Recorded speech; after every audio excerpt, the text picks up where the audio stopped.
Hello. No, I fucked them up again. Hi, good evening. I hope you're all doing well. I thought I finally managed to make the glasses work again, but no. No. Apparently I did not make the glasses work.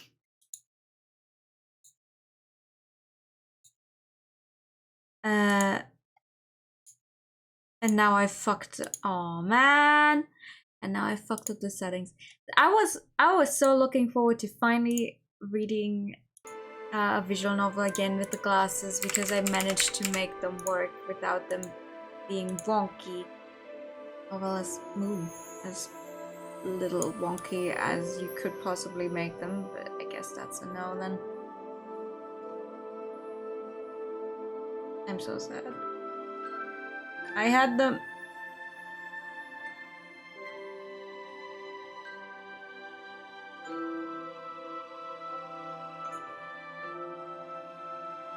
No.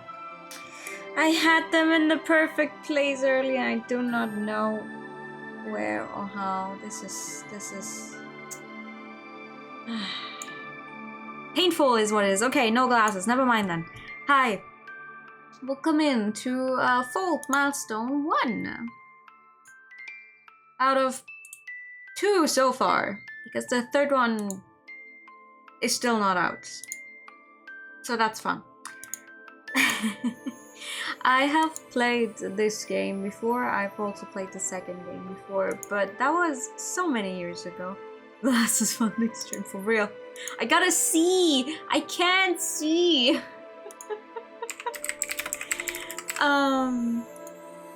It's been a long time. This game originally came out in 2013, by the way.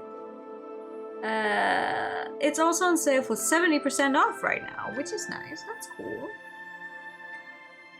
And no seeing, only hearing. Think, hear, feel. Writing is optional. True, so true. So true. But yeah, it's been a while since this game came out. There were no... Were there any things?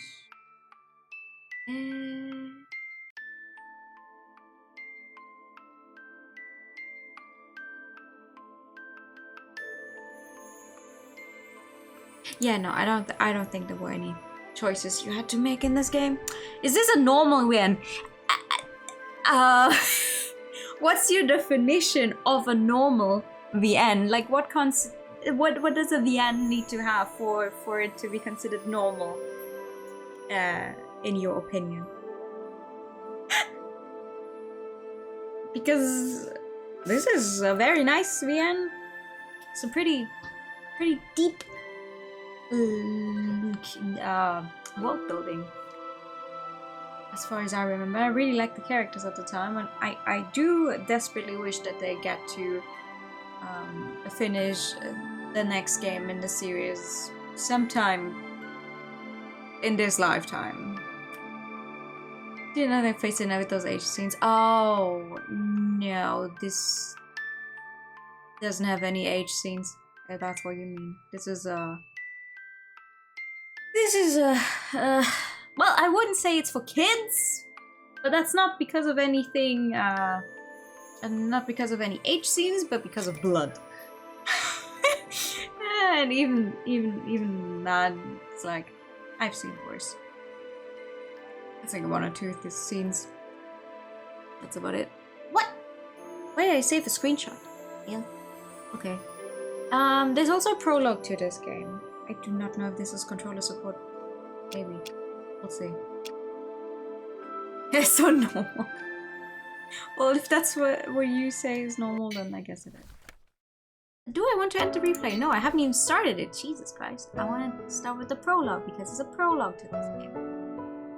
And it's not voice, so good luck to my voice. Does it hurt a lot? Asked the boy, his eyes clouded with concern. No, the girl answered softly, her gaze shifting from the night sky above to the boy cradled in her arms below. You're a terrible liar, retorted the boy, his eyes focused on the blood-stained cloth wrapped tightly around her left arm. Pain was the only obvious feeling he knew she was experiencing.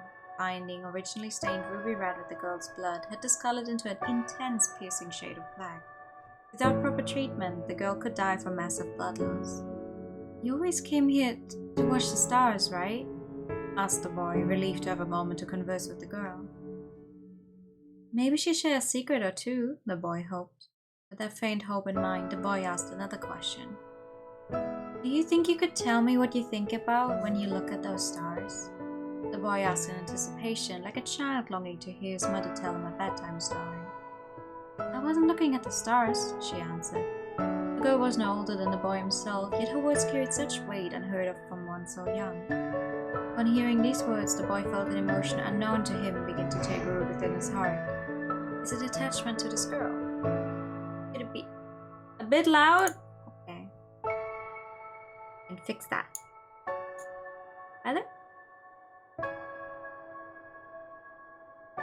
Is it attachment to this girl? Could it be envy? Or was this emotion perhaps a delusion as he lay dying in her arms?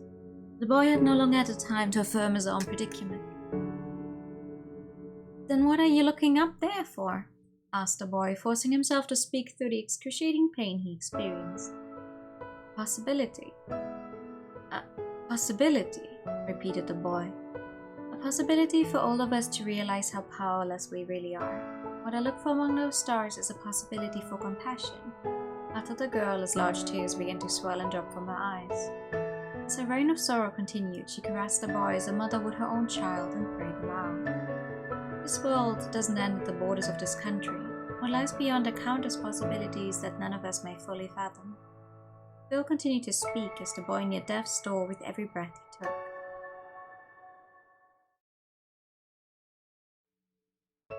People need to encounter something much bigger than themselves to fully understand.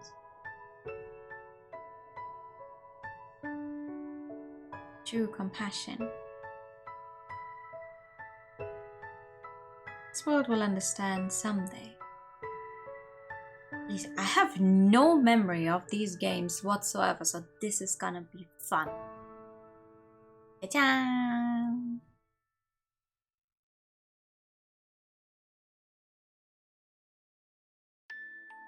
Welcome to the prologue.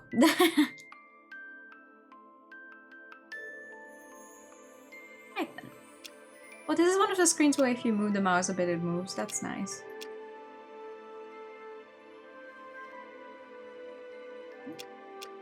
I would like to start the game. Thank you.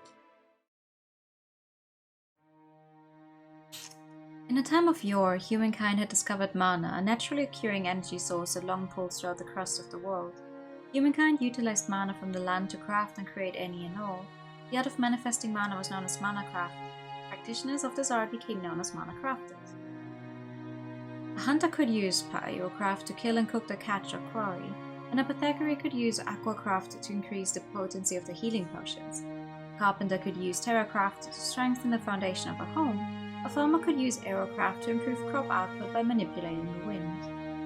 There also existed manacraft, which were hereditary, unique only to certain individuals. Halfdown. Halfdown uses mana as a medium to transfer the memories and experiences of the present ruler to the future heir to the throne. Oh, that's loud. That is really loud. Humankind would deem those in possession of hereditary manacraft to be monarchs. Propagation of the old king's wisdom through Halfdown was evidence enough to cement a country's reputation as a formidable manacraft monarchy. Centuries ago, hell-bent on expanding the sphere of influence, the manacraft monarchy started a period of exploration. Even the Great Seas were no match for their ambitions. The research of manacraft for large-scale warfare exploded, fueled by the need for conquest. I think I have to turn it down again. A little more, actually. I thought... God damn. Epic music, very nice. Also loud. The populist survival drove one monarchy to expansion. Stagnant economy the reason for another. Ambition drew many others. For the few manacraft monarchies that successfully survived, a countless number of lives were sacrificed to maintain power. In the present day, the development of mana-facilitated communication revolutionized an already altered world. This form of communication was known as comcraft. People were no longer restricted by the pace of couriers to carry written messages. Long-distance communication became accessible to the masses. Education and knowledge became abundant. Secularism grew in popularity among the general public. Enlightenment was abundant in this new era ushered forth by comcraft. Yeah, I remember why I didn't want to read this game out loud, because I do not know how to say a single place in this game. Rugenside, the renowned pacifist kingdom of Sun Adsidistia, further prevailed from comcraft's convenience.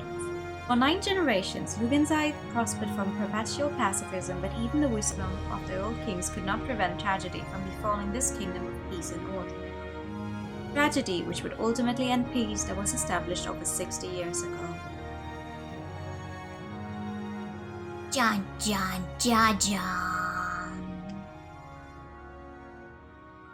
The good thing is, since this is not voiced, they can't tell me that I'm pronouncing it wrong. Willkommen to Rugenside. That looks almost like it could be Swedish or something. Or Norwegian. Peace is never an option.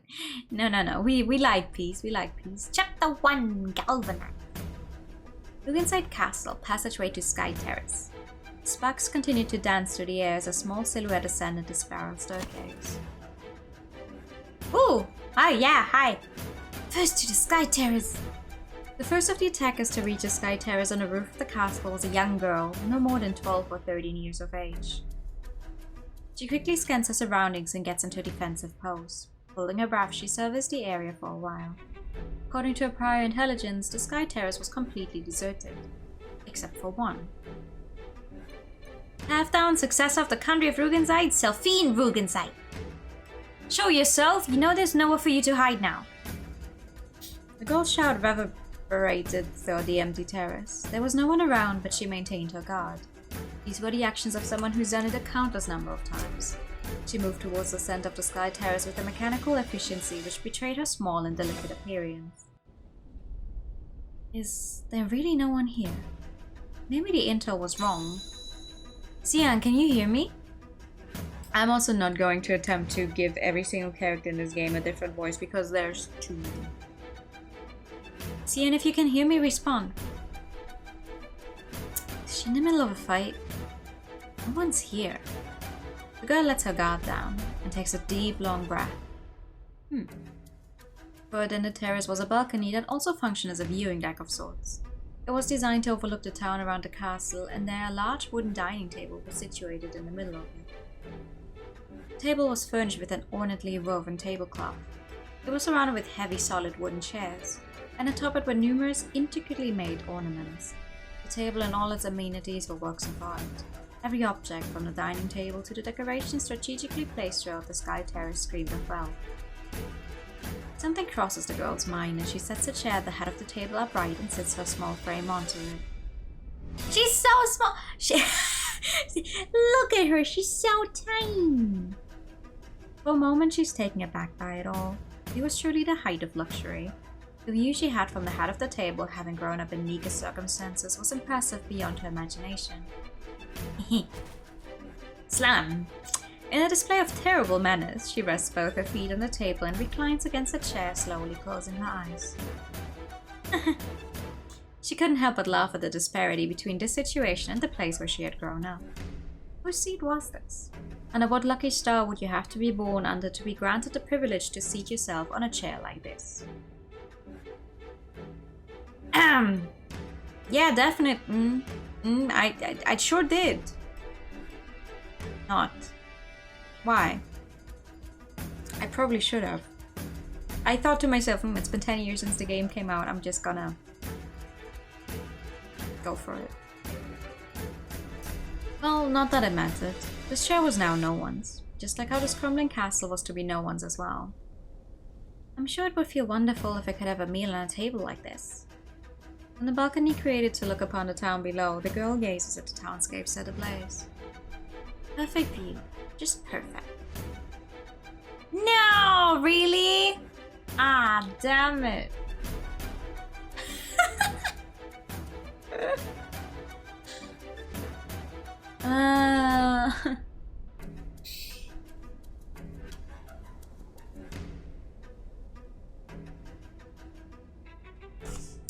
Oh, come on. It's been 10 years since the game came out. Are you kidding me?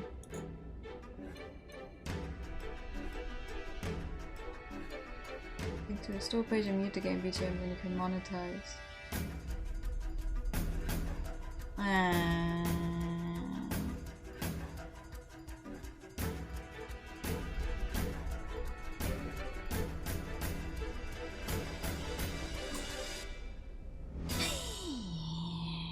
That's what I get for trying to play a visual novel, huh?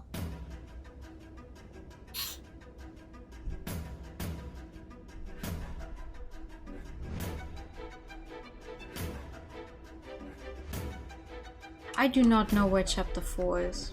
I'm gonna keep going for well, we'll see. I do not know when chapter 4 is. It's gonna be a while. This is just stupid. Yeah! It sure is. After her rather mindless solid look, I do not know how to say that, she gets up off her seat, then... Hi, girl too! Another girl appeared from the door that she had broken through just earlier. Miss Marichelle. The girl addressed as Marichelle waved her hand in a yo pose as if she was joking. Coco, you like chair sitting? Same girl posed a question to her partner in rather broken speech. No, not really. As always, she doesn't have a shred of tension in her, so Coco thought, keeping it to herself. Marichelle. In terms of age, she and Coco were not far apart. In contrast to Coco's rather belligerent look, she looked to be a sweet little girl who had no place in a miserable battlefield like this. However, a great many have been deceived by her innocent looks. The blood that now stained her dress certainly stood out. I'm surprised you can just waltz around like that with all this going on. An imaginary question mark appears atop Marichelle. She didn't understand why Coco was so astonished.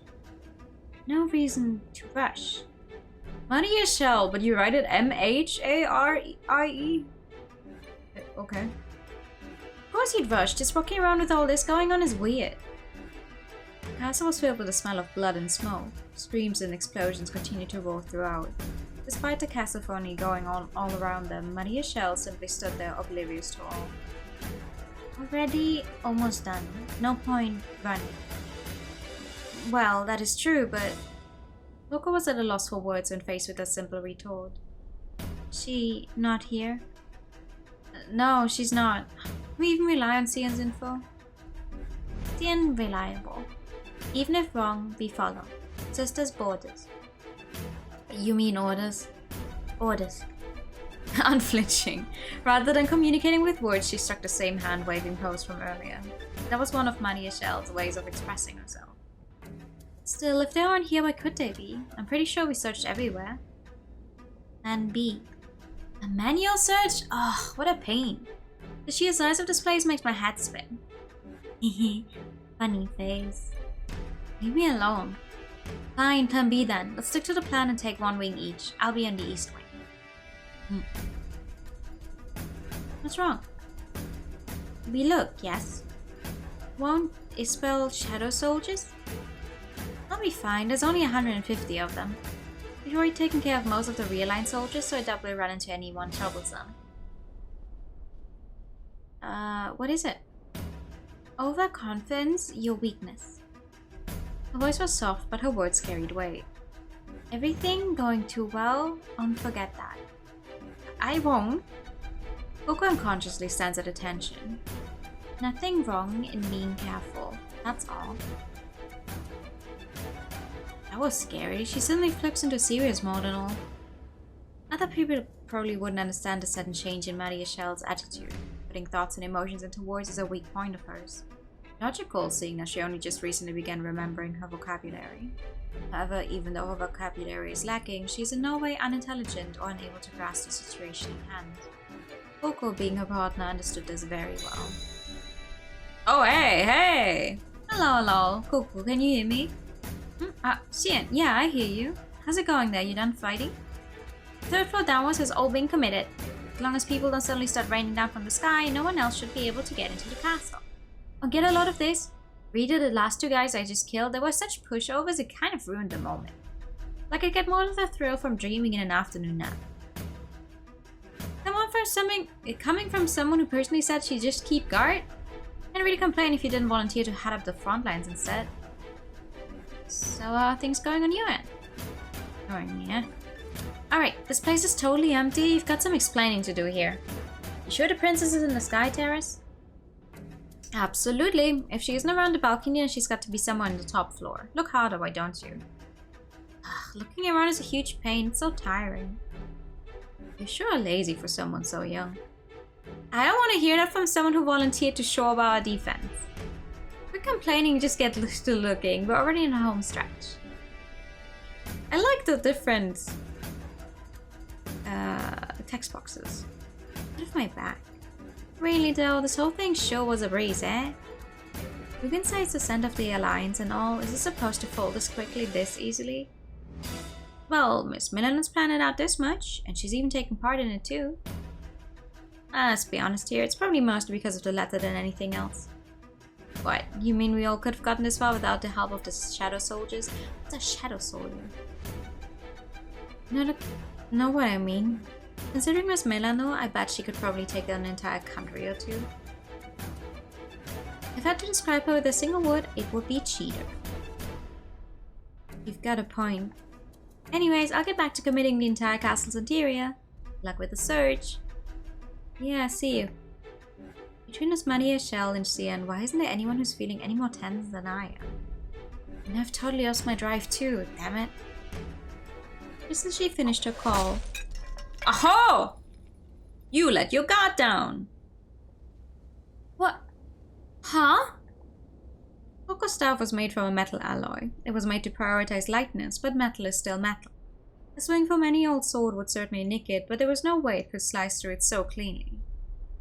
What was that? There's something stuck to the wall. Transparent knife. Blade of ice, or perhaps some kind of illusion using crafting. In any case, it doesn't change the fact that there was some kind of unknown threat. Who goes there? Show yourself. Hey! Hi! Out from the darkness emerged yet another girl. One of the retainers, perhaps. She was wearing a formal-looking outfit with her entire body wrapped in a purple cloak. However, what first caught Coco's attention was the badge shining brightly on her collar. The badge served as proof of the individual's rank as a crafter. Dual. The title of Dual Crafter is only granted to those who've mastered two of the four types of mana, Pyro, Aqua, Terra, and Aero. But the girl standing before Coco could not have been more than 20 years of age. She was likely in her late teens. To become a dual crafter at 18, 19 years of age was quite a remarkable feat. Dona Dainvasta? She's the last descendant of the Rainvasta family, which has served as the royal family's guardians for generation upon generation. But Coco had no way of knowing that. Where did you come from? What is your objective? Why are you going after Princess Elphine? Huh? Let's just get one thing straight here. This attack of ours is completely in our control. Whether you'll live or die, that's up to us to decide. Do you understand? She asked you a question. The only thing you can do is stare back at us and answer every question we've got. Oh, well, if you want to die, then that's another story. Very well. Right, seeing as how you're dressed, that means you're one of the servants here, right? You happen to know where Elphine is? And what if I do? Serious? Alright, I'll cut you a deal. You tell me where she is and I won't kill you. I see. And if I say no? Oh, well, if you don't tell me, then I'll kill you. I suppose that makes things nice and simple, doesn't it? So that's what you're getting at. Why is there no background music anymore? You've been trying to make a fool of me this entire time, haven't you? Right now, with the way things are going, aren't you just so scared that you've completely snapped? You're getting on my nerves. Talk smack to me one more time, I'm seriously going to kill you. Princess... Huh? It's Princess Elphine, you disrespectful brats. Idona had been trying to play cool and collected, but there was a slight rage in her eyes. I don't know what you wish to accomplish by attacking the royal family, but to address the princess of a country that way shows a complete and utter lack of respect. Such brazen behavior shows that you lack in morals as well. What? Enough talk, how about you? You'll only steer us into conflict regardless, so let me teach you rules of my own. Didn't you hear a single word I said? You want to fight me at a time like this? What, just because you're a duel you think you can take anyone on? Are you an idiot? Do you have absolutely no common sense at all? A title like that doesn't mean squat outside of the Alliance. On guard! I don't speak French! Is that... Glass? A glass sword? You really expect to fight me with one of those? So it is. What of it? You're nothing but a glass worker, an artisan crafter. You seriously think you can put up a fight with me? Enough, you little brat. You're nothing but talk. I swear, you called me a little brat again and again. Stop treating me like a kid or you're gonna get what's coming to you. Why is she attacking? Is she stalling for time? Hell, if I know who you are, but I don't have the time to deal with the likes of some stupid artisan crafter. Oh. What? As Coco continued to scream at the top of her voice, she... No, I pressed the wrong button. She knocked the tip of her staff against the ground, causing a triangle just large enough for a human to appear just beneath Ritona's feet. What? A ranged attack, so she's not a battle crafter. I kill you with a single hit! Die! Triangle incineration. Ooh. Ooh. Bless! In a split second, a column of fire rose out from the triangle toward the ceiling. Right? Yeah, she's talking mighty big for someone who just got their staff cut in half. Too slow. Ritona circles around to Coco's rear and makes contact with Coco's back. The next moment, Coco dashes away with all her might, trying to put as much distance between her and Ritona. She quickly checks her back to assess the wound, but... Huh? It isn't cut. The sensation of her spine getting sliced in two slowly fades away. What just... Coco understood that very moment. Ritona's sword isn't some decoration or fake weapon. It is in fact a real weapon, a strange and highly dangerous one. Transidian. That's what this sword is made out of. Transidian.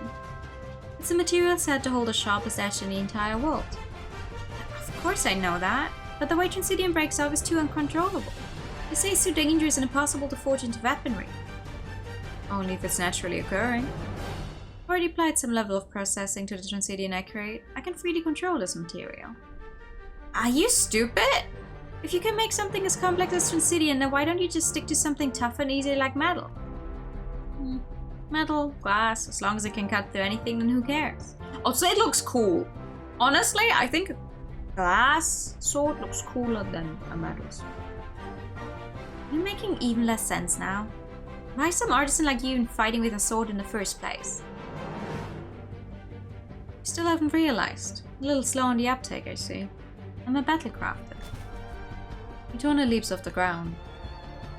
Just getting close, need to keep my distance. Shadow soldiers! Oh. Ooh! Ooh, fun. Yay! The shadows from the staff stretched and dark silhouettes of soldiers began to crawl out from the underground. 3, 4 of them. Suddenly Retona was surrounded on all sides. Shadow soldiers. She can summon them at will. She's the one who created the shadow soldiers who attacked the castle. Careful everyone, that girl's really fast and her sword is super sharp. And don't get anywhere near the commit area. Koko then raised her staff, generating what seemed to be waves of mana in the air. The mana glowing in the air then went straight to the dark soldier's hands. Ooh, chains. She again knocks her staff against the ground twice, causing the glowing mana that had been floating in the air to materialize into chains. First, I'm going to tie you down. You are going to do no such thing! Now! Oh, oh. Now you're trapped! You and your stupid acrobatics, this is the end for you. Koko and the shadow soldiers had Retona tied up in chains surrounded, and then... Pentagram incineration! Do you no, wait, she's thinking though. She doesn't actually have to announce it. Never mind. Koko using her staff and the soldiers using their jet-like swords all slammed the ground at once. Small glowing points appeared with light racing across them to draw a large pentagram beneath Retona's feet. Bless! Wheel! The pillar of light disperses. A triangular burn mark was on the ceiling. Beside it was a much larger star-shaped hole, with the night sky and full moon in full view shining bright. Ha ha ha! I burned into nothing but ashes! The shadow soldiers didn't budge a single inch, leaving her perplexed. Then she realized. Just so you know, depending on how you handle Transidian, you can even cut through steel. The shadow soldiers are vanishing. Which means that as long as you cut them down, you can still defeat them. No way. Some kind of glass that lets you cut through steel? That's cheating. Something doesn't add up here. You're no battlecrafter, are you? The triangle and pentagram attacks certainly weren't lacking in power. Especially the second one. Had it taken the brunt of the blast, it'd likely be nothing more than ash by now. But the activation, your blast, takes far too long. Anything that takes that long would be completely unusable for battle, no matter how strong it is. You're still fighting at a distance. Why do you persist with such strange tactics? Shut up! If it works, then who cares? Damn it. Her hand gripping her staff begins to quiver, frustrated at the turn of events. Is someone this strong just wandering the castle? Well, in any case, I suppose you understand now that you have no chance of winning. I'm not at all disposed to fighting. If at all possible, I prefer to settle conflicts with dialogue, but are you going to listen? The feeling of the sword slowly fades away. Huh? Koko was flabbergasted at Retona's disappointment of a statement. Then, you're something else, you know that? Koko realizes something. That she had the upper hand, that Retona would ultimately not attack her. She sneers at Retona's invitation. Koko uses all of her might, striking Retona with her staff. We make a complete mess of your country, your hometown, and you want to talk? Are you a freaking moron? Indeed. This is not a time, not a place to exercise Rugenside's pacifist views. Retona understood that clearly. She could more than easily have taken Koko's head if she wanted to. Even after getting to her back twice, not once did she attack. Retona herself had resisted the urge to take her life. The overwhelming difference in her strength was absolutely meaningless in the face of Retona's greatest weakness. You have nothing on me. When it comes to combat, I'm clearly head and shoulders above you. Yeah, but she's not afraid to play dirty and you're afraid to actually do some damage to her. And here you are still struggling desperately against me. Who's the fool now? This is seriously pissing me off. You think you're so high and mighty? You're telling the person who killed your friends, your comrades, that you just want to talk? Hey, tell me, is it so wrong to take a life if it means protecting someone you can't live without? What? Hey, answer me. What's the difference between me and you? For just a moment, Daytona was shaken by Coco's ruse and had lost concentration. She wasn't the type to make that kind of mistake. Not in the slightest. Unbelievable. Indeed. Even if Daytona had no intent on taking someone's life, she would never slip and let her attention waver from the battle. Someone must have been toying with her for that moment. Someone right behind her. Midbreaker. What? The sword in Daytona's hand scatters into tiny fragments. Did the Rachel mana change all of a sudden? When? Let me introduce you. This is my partner on the battlefield, Miss Maria Shell. Maria Shell strikes a yo pose once again. Coco make new shadow soldiers? Yes. That's why I said, shoot the spell. New soldiers, balance is bad. I'm sorry? What did you just do? Destroy? Commit breaker. Don't be absurd. The moment Daytona understands the current situation, she shudders. Coco's craft are powerful, but take a while to bless, and a partner who compensates for that, the perfect combination. She will get killed, because she took too long. Because even when given the chance, she didn't kill Coco. Milady, please get down on the ground. Okay. On Daytona's signal, the glass wall in the edge of the room shatters. Glass which bent light and served as optical camouflage. Delphine had been hiding the entire time, and now she was exposed. Huh? Delphine? Fast. What's with the mana here? Maybe this is shift. Huh? A shift? Delphine, please close your eyes for a moment. A vortex of wind envelops Daytona and Delphine. Coco, get out! Now! That's a lot of exclamation marks. The next moment... What? They just... What the heck just... They... vanished? Okay.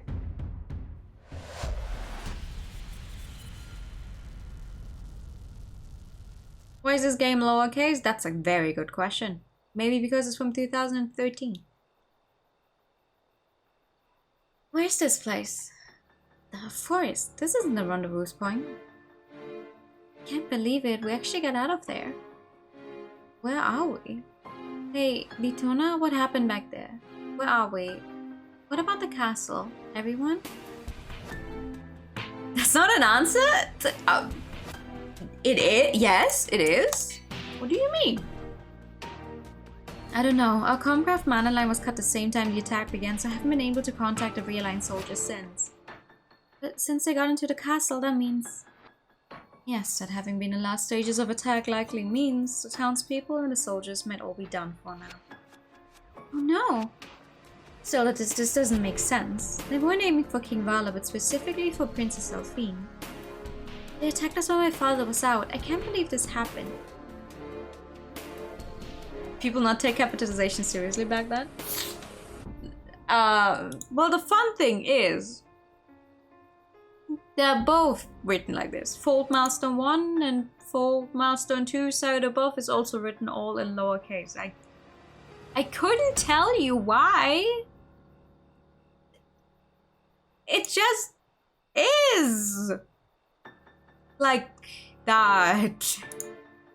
I never bothered to figure out why. Where did my game go? There it is.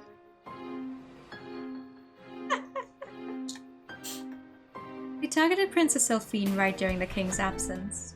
That's right, the fact that the king is not around is a highly guarded secret. Not even the common citizens should know he's out. And they were aiming for Princess Delphine. Does that mean, no, King Vala's already? What do we do? The Comcraft line's been cut. We need to find a way to get in contact with my father. No, what proof is that really happened? This is just me overthinking things. There's just far too many unknowns from that conversation earlier. The only thing I'm certain of from that was they intend to assassinate Delphine. Is it so wrong to take a life if it means protecting someone important to you? Had to quickly type the game's name, didn't bother with it. Nobody corrected it since. They were like, fuck, we have to commit now. It made the entire logo like that as well, though, so... What would she have meant by that? Trying to lower my guard. No, she didn't seem like she was lying. And there was that other girl, Marie Shell. She's definitely a craft on a whole other level. The artisan Coco as well. The pentagram-shaped mana synergy. She was alone, so her blast took longer to execute, allowing me to respond quickly enough. But if it were the two of them working together to attack, then... Ugh, in any case, I've got more pressing issues to think about now. Hey, Litona, what should we do now? Please calm down, Princess Delphine. For now, we need to get ourselves together, find out just where we are. Huh? What are you saying? You used your mana craft to bring us here, right? What do you mean we need to find out where we are?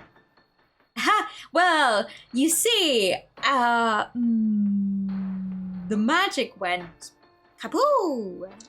So I have no idea where we are. Welcome back! You're going to ask the question again in an hour. Okay, I will not have a different answer for you in an hour, but feel free. Itona, please tell me, what's going on? What's happening? Huh? Itona? Forgive me. Huh? Why are you apologizing, Itona? There's no need to... Forgive me, milady. Despite the situation being as it was, I rushed into using our last resort of escape. Please, please forgive me. What? Sophine's mind went blank from Itona's sudden barrage of apologies. Itona had the respect of many for being incredibly capable and talented, and always kept her cool. Ever since they were children, she was the person Sophine looked up to most next to her parents. This was the very first time in her life seeing Itona losing her composure to this extent. Itona... She mustn't let the princess feel uncertain. That much she knew, but the girl of glass couldn't so much as raise her head. Still in shock, Sophine pulls Itona up, and the very same realization finally dawns upon the two girls. But this was the end of their peaceful lives, and the beginning of a harsh journey. Oh yeah, you know, people are running all over the castle and killing people. Oh, this could be the end of your comfortable life. Who would have guessed?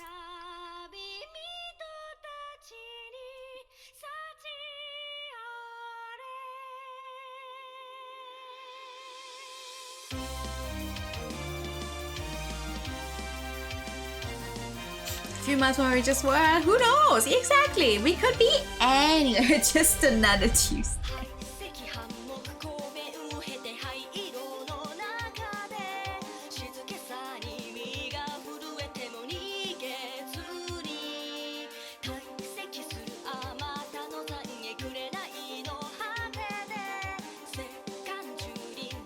I can't pronounce any of these names.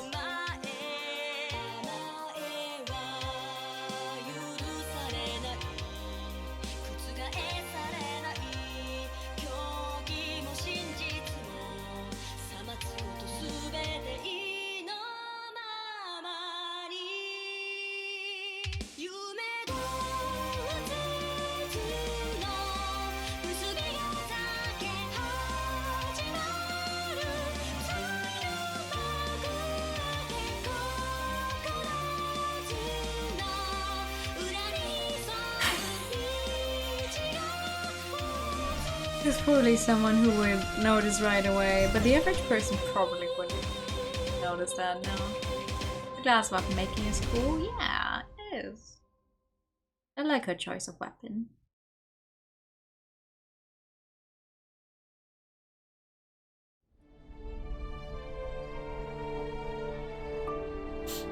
The stray effect. Yeah, it's a bizarre phenomenon that suddenly moves people, animals, or things to some faraway place. You've never heard of it? Like stories of other people suddenly becoming stranded? After calculating how long it took to rescue them later on, they'd ended up in places too far away to reach on foot in that amount of time. But this is a phenomenon, the kind that sounds like the stuff of rumors and superstition. It doesn't look like something they could intentionally cause. See, lately there have been some discoveries about that. Basically, there's a theory that says it works similar to how Comcraft works. See, Comcraft works by having a mana line and synchronization between two people. They turn what they want to communicate, words, feelings, into a certain mana wavelength and then send it through, right? Just imagine when the stuff's turned into mana and sent, except with an actual physical thing. Just how is that? Damn it, I have to explain all that too. To put it in another way, it depends on how you convert something into mana and how you synchronize with the receiver. If you do it right, sending things or beings isn't exactly out of the question, or something like that. Are you still with me, Coco? That's ridiculous. There's no way that could possibly be true. And just what makes you so sure? Are you serious? Because that's well and beyond what any human could possibly accomplish. Yeah, and I'm asking just what makes you think that. So what? You mean to say that with just the use of mana craft, a single person could deconstruct two whole people down to the mana particle level, send themselves to some faraway place, and then reconstruct themselves without any single flaw whatsoever? Bingo. So you do get it. Are you crazy? What? And on just what planet do you think a person who could use magic like that exists? Stop trying to make a fool of people. Like I said, I'm asking you what makes that all seem like some crazy fantasy magic. Fine, let's just assume that a single person could perfectly instantly turn two people into mana. You'd have to be some crazy superhuman to handle that much mana and move it while keeping it stable. That's not my point. Look, just think about it for a second. It's like, do you think you can find a mana line? One that can handle that? Why don't you just try? Come on. Alright, it's not the kind of mana line that you connect between two people. Coco, will you just calm the heck down? You're making a whole lot of amateur assumptions here. Get off my back. You're always explaining everything so roundabout. Just get to the point. Why don't you... Coco. Yes. You need to relax. After all, people die when they are killed. Very true. People die when they're killed. Just calm down. Yeah, that's right. Calm down. Down. Sorry. Now, before you just try to deny everything, I say, why don't you look at the facts? Regardless of what your common sense dictates, the two of them ready to disappear from you. Xian. Yes. Enemy used glass and light. Glass, you say? Yeah, that's right. The Sofinga was actually here the entire time. She was right in front of me, but I didn't see her at all. That's freaking cheating. Maybe possible they're nearby, hiding? Some kind of optical camouflage using refracted light, eh? Didn't even know you could do that. I've never heard of any technology like that, but I'm certain that they're not hiding anywhere near here. Ever since you reported that Selphine disappeared, I've been scanning the whole area, but I haven't detected any movement since. They must have escaped using some kind of craft that we don't know anything about. I see. Gotta hand it to Rugen's side. We made sure to seal him in tight before striking, and our target, the princess, still manages to escape. But... oh jeez, are you still talking about that? Miss Milano? Hi, sexy. You have a long neck.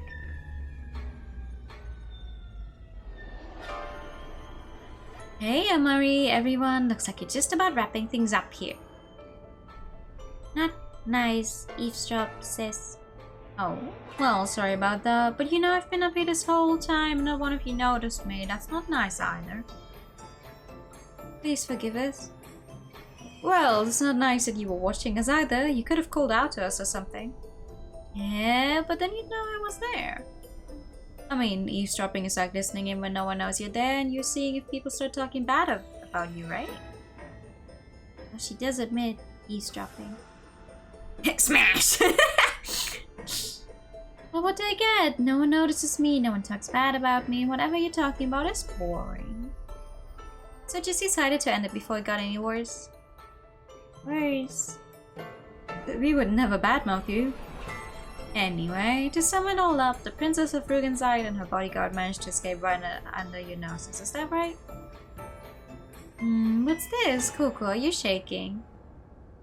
I'm sorry, Miss Milano. I had them trapped, but they did something completely unexpected.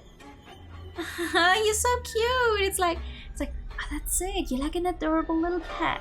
Yeah, a cute little pet. Just like a furry little hamster. How lovely. Yes, about that, we were discussing about just what went wrong. Yeah, when you make a mistake, you need to figure out why. Right, Coco? Yes, you're right. Oh my, Coco, your face is just deathly pale. Sis, I think that's enough. You're right. She looks kind of sad now, all curled up. Coco, raise your hat. Yes, ma'am. I know you're strong, but you're only human. You can make mistakes. Am I wrong? Well, don't worry. No need to be so afraid. Please, really though, being able to recreate the stray effect using mana craft, eh?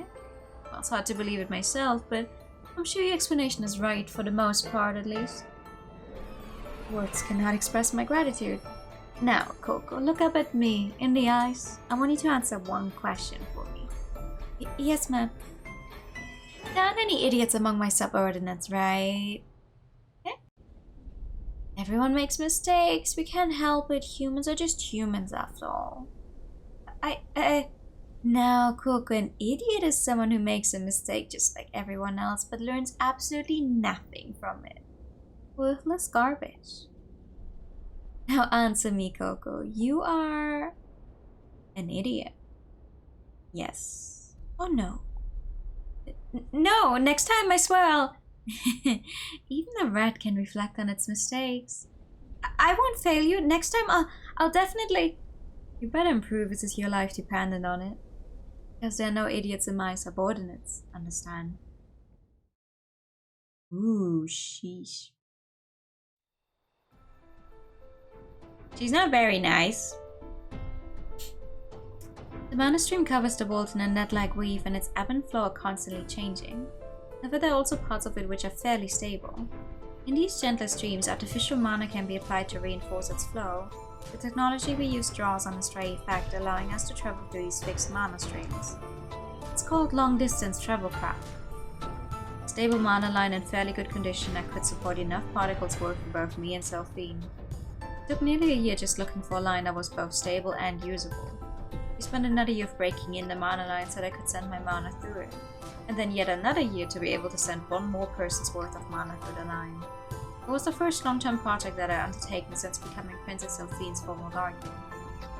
The mana line was supposed to connect to an emergency shelter in Vastolarkat, constructed with the cooperation of both countries, but for some reason or another the line's destination seems to have been off. Still, now that I think about it, the fact that we managed to get off it just this much is our saving grace from today's disastrous events.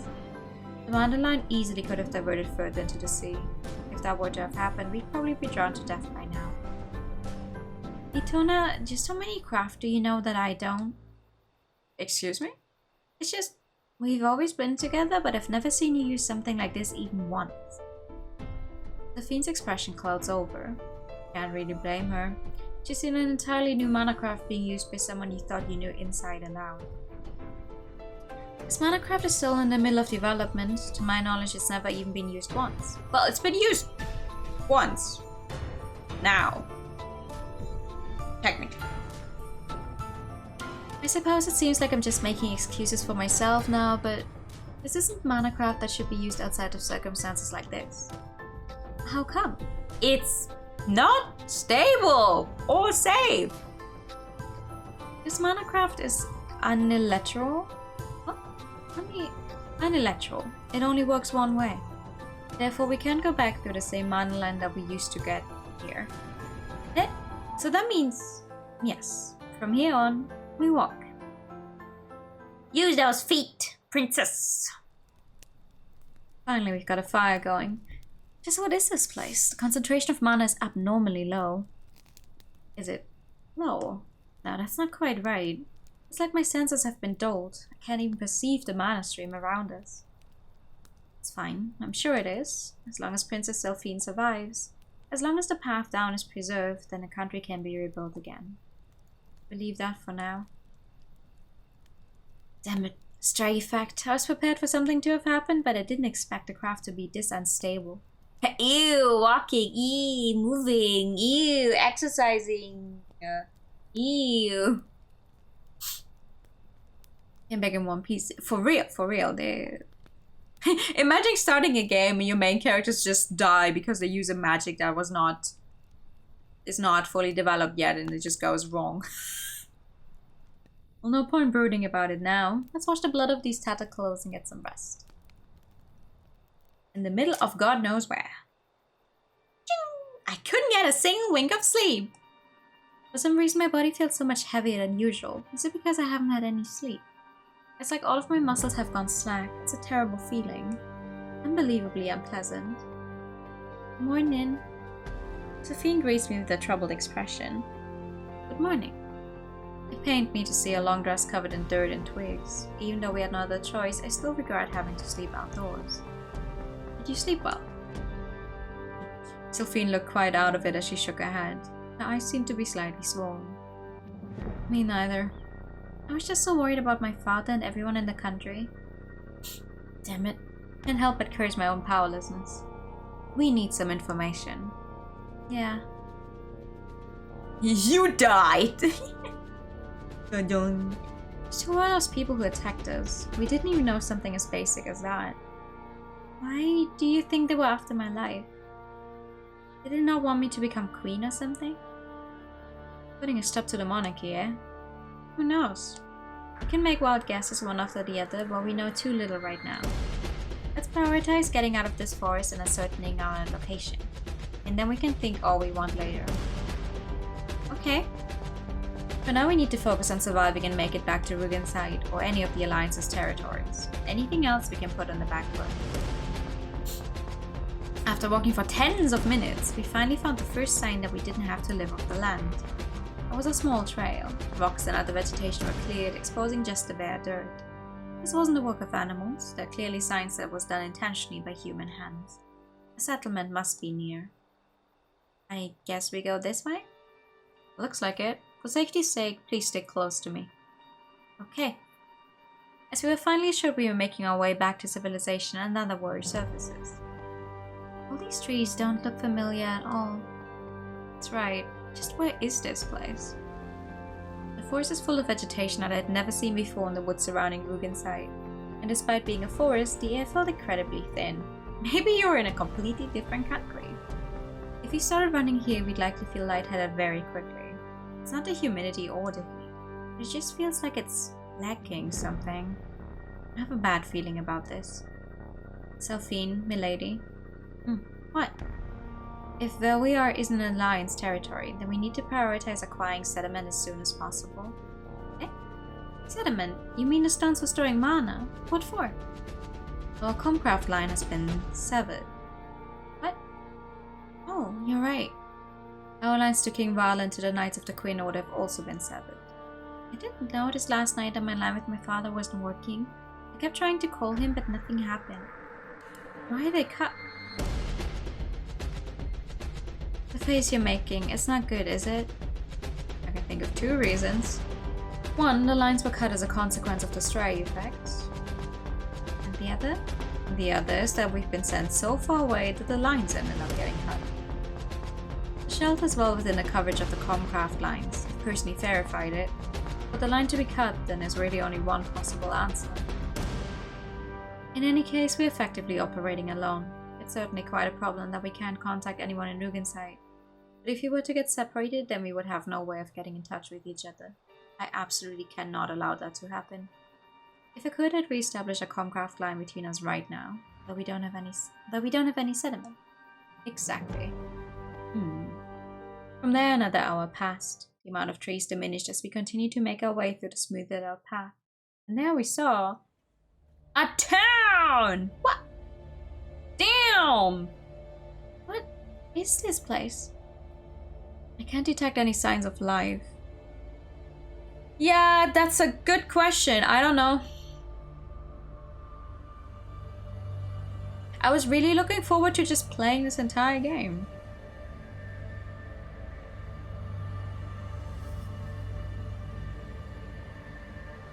I don't think I'm gonna reach chapter 4 today, so we're definitely at least just gonna continue playing it for now, but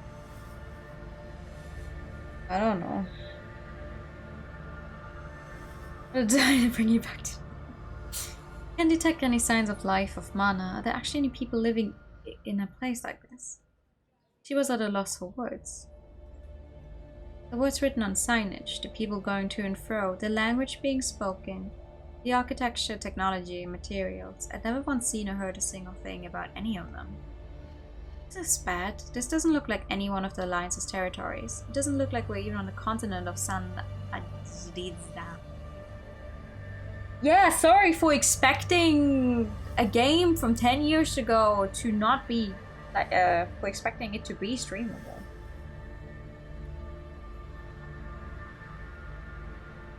I do have a different game in mind that we could play. If I do end up reaching chapter 4 today and we still have time left, I have another game.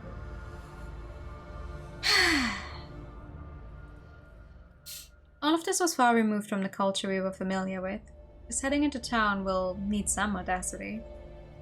Princess Sylphine. I suppose as much is obvious, but let's restrict all conversation to using Eroratum. What now? Agreed. And when asked, we should conceal our true identities. Just as a precaution, let's not utter the name Lugan's Height. Yeah, we don't even know what country we're in. Until we learn anything useful, we're nothing but a pair of travelers. Okay, got it. You don't look the part, but okay. Alright, we need to tune the Erodatum first, to lead the conversation to me. Bonk is on my notes, yeah. Bonk is on it. I think it is. Hold on. That's the wrong way around. Where is it? Yeah. It's right there on the Pikachu news. Thank you for the pet. And the hydro time. On the other hand, technically it's just if you monetize the stuff, right? If I don't monetize it, doesn't. I'm so sad.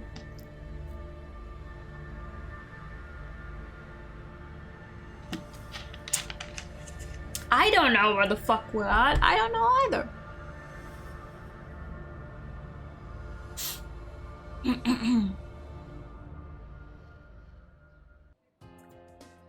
Everyone's staring at us.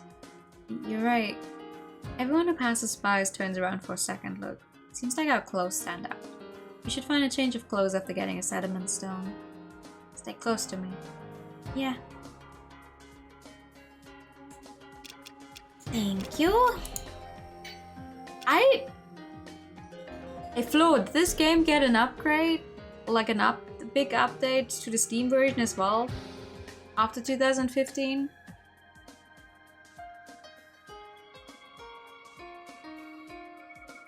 Because I don't remember it looking like this when I played it. Multiple ones. Okay, that makes sense. I mean, I could also just say, well, whatever, I'm gonna read it, we'll see. Eh. Isn't there anyone unassuming looking enough whom we could try to talk with? Just thinking isn't going to get us anywhere. You there, excuse me? I was looking for a general store. Would you be so kind as to point us in the right direction?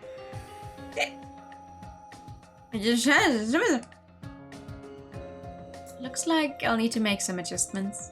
Let's word that more simply. We're lost. Could you help us? Seems like some of it got through. I think you're a little off, Itona. Let me. Sorry for the sudden question, but we're looking for the general store. Could you please show us the way?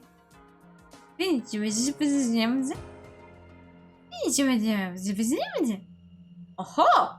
Seems like what all Sylphine's saying is getting through. But now I'm the one in the dark here. You should watch your intonation for word endings. Oh, and there's different levels of politeness. After a short explanation. There's a lot of different kinds of stores here. What are you looking for exactly? Oh! I understand now. Oh no! Friends! As expected of the princess, she's exceptionally good at this. Sorry, we're just travelers passing through and we're completely lost. Does this country use any form of currency? Do we use currency? Do you think there are any countries out there that still operate on a barter system? I suppose not. And I suppose that means you don't have any money. Time to do some shopping? Something like that. So you're short on cash. How about a pawn shop instead?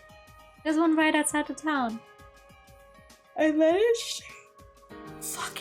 Ever since we played, what was it, Yakuza 4? The yarn shop, ever since then, I can't read the word pawn shop without having to think of yarn shop. Inadvertently making me yawn. Managed to really fuck myself over with that one. The young man earnestly guided Sophie to the pawn shop he mentioned. Thank you very much, you've been so helpful. Oh, it was nothing really. As he slowly parted from us, he would occasionally sneak a glance at us. My goodness, he's like an open book. Really, it took a while before you managed to tune your aerodatum to understand him. That's something to do while waiting for someone to finish a damn Unity framework. Ah, okay. But yeah, because I don't have that much memory of when I last played the game, but it didn't look quite like this, right? That's not what I meant. Still not very good at aerodatum? Well, even without aerodatum, Selphine was fluent in no less than 8 different languages. One can understand, convey and receive thoughts from other people using aerodatum more quickly the more they study linguistics. If I may, King Lugenheit's third style of governance centered around the use of words as a means of bridging countries. As a result, aerodatum, a form of comcraft, was developed in accordance with his will. Of course, that sentiment was also passed down to his descendant, Princess Selphine. Please don't compare me to royalty like yourself. When it comes to skills like these, we're on completely different levels.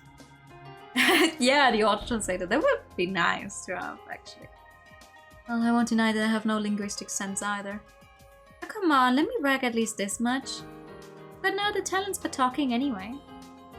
Nonsense, milady. You're skilled in so many other things. Cooking, medical craft, archery. Come on, I'm just as good with those as any typical person. I don't think the average typical person knows archery in the first place. I'm talking about being better than average at something like you, Ritona. Nonsense, milady. Have more confidence in yourself. Nothing good will come of putting yourself down so much. But you always do it yourself, Ritona. I'm fine. I'm nothing but an amateur. Now you're contradicting yourself. Jeez, I'd love to be able to invoke some flashy mana craft. All my words isn't exactly going to be of much use. It definitely is. You're in this picture, you are. I have no other talents aside from talking. Me earlier, actually, when I was like, well, the one thing I'm good at is reading. I have read 17 books this year so far, and I want to make it to 30, which means I'm a little behind. Just zero tells. No. We're not gonna be self-deprecating. Speaking is hard though, definitely. Nonsense, milady. If you wanted to, you could converse with anyone in the world in an instant. Isn't that a wonderful skill to have? If it were just me here, then I could have taken days to tune myself to the language. Yeah, please do value yourself a little higher. Princess Selphine, you will eventually have to bear Rugenside's weight on your shoulders as the nation's queen. Only fools would judge someone based on how flashy or how amazing it looks, so please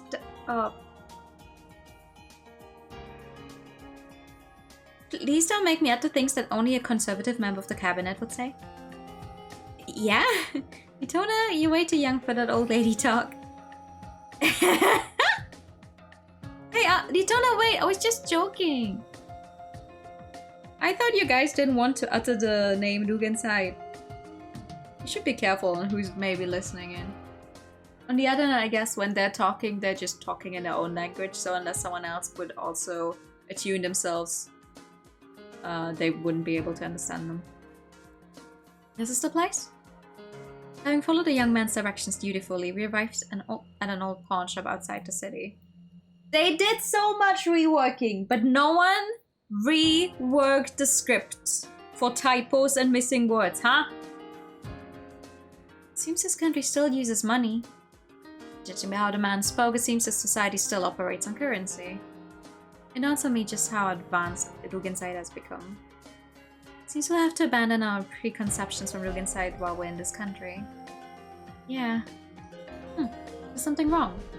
No, it's the first time I've ever seen or held money before, so I'm kind of excited. Oh, such materialistic things. Besides, Rugensides are sane notes that were used for foreign trade, right? But I've never used them once, just heard about it in stories and all. Well, she has a point. Money's the embodiment of the devil and twists your heart and mind, right? Says the member of royalty. Oh, money's the embodiment of the devil. You wish you had this language ability, no more waiting for game translations. All mood. Actually. It would be so nice. I still would like to learn other languages. But not being limited. Like, that would be so cool. Hi, Vroom, good evening!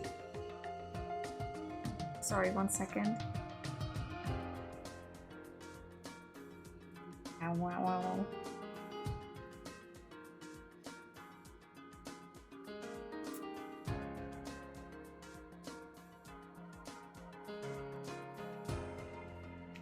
No, because like if you have this thing and you rely on it too much and then it stops working for some reason, then you don't know the language, you're stuck again. But if you have this thing to support your language learning, I think that would be nice. Does that make sense? The sage's touching money would allow the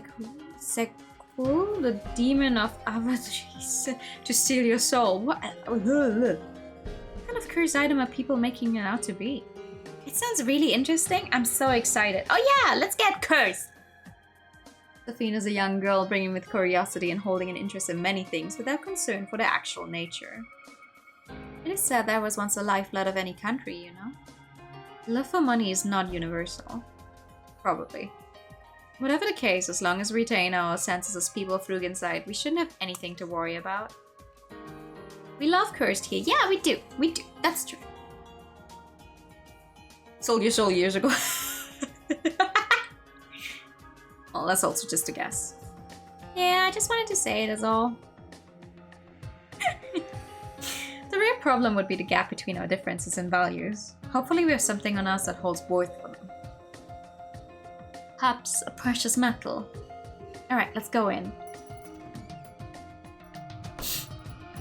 This is some real platinum in it, ain't it? It's real well made. Never seen manufacturing on this level before. He seems to be pretty excited with the Guardian's knife that came with my formal wear. The owner seems to be genuinely surprised. Looks like the people of this country have the same sense of value as we do when it comes to precious metals. Plan on selling this, or you want a pawn? I'd like to sell. I've used this for years and years. It's got a lot of sentimental value to me. I'd like to sell it at a good price. Ooh, Nitona sure is a smooth talker. It's just a knife for show. This is an antique, you mean? Looks pretty dang new, no patina on it yet. It was given to me when I was 15, so I've been using it for 4 years now. 4 years? That goes by as fast as a fart for an old man like me. That ain't years and years, like you said. Does that mean I can expect an even higher price for it then? Well, I suppose with something of this quality, I'll be offering a pretty fair price for it.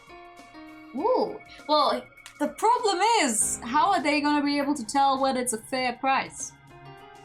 They have no concept of how much money is worth here. Let's see, how's 500 gallows? Let's see. Something up. Huh?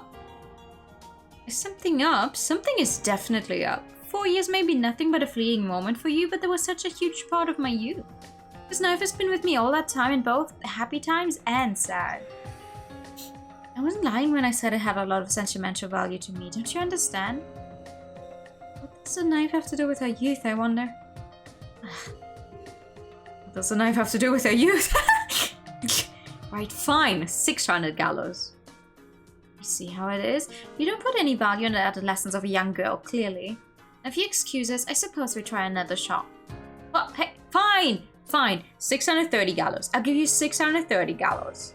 Sorry, but that's my last price. Take it or leave it.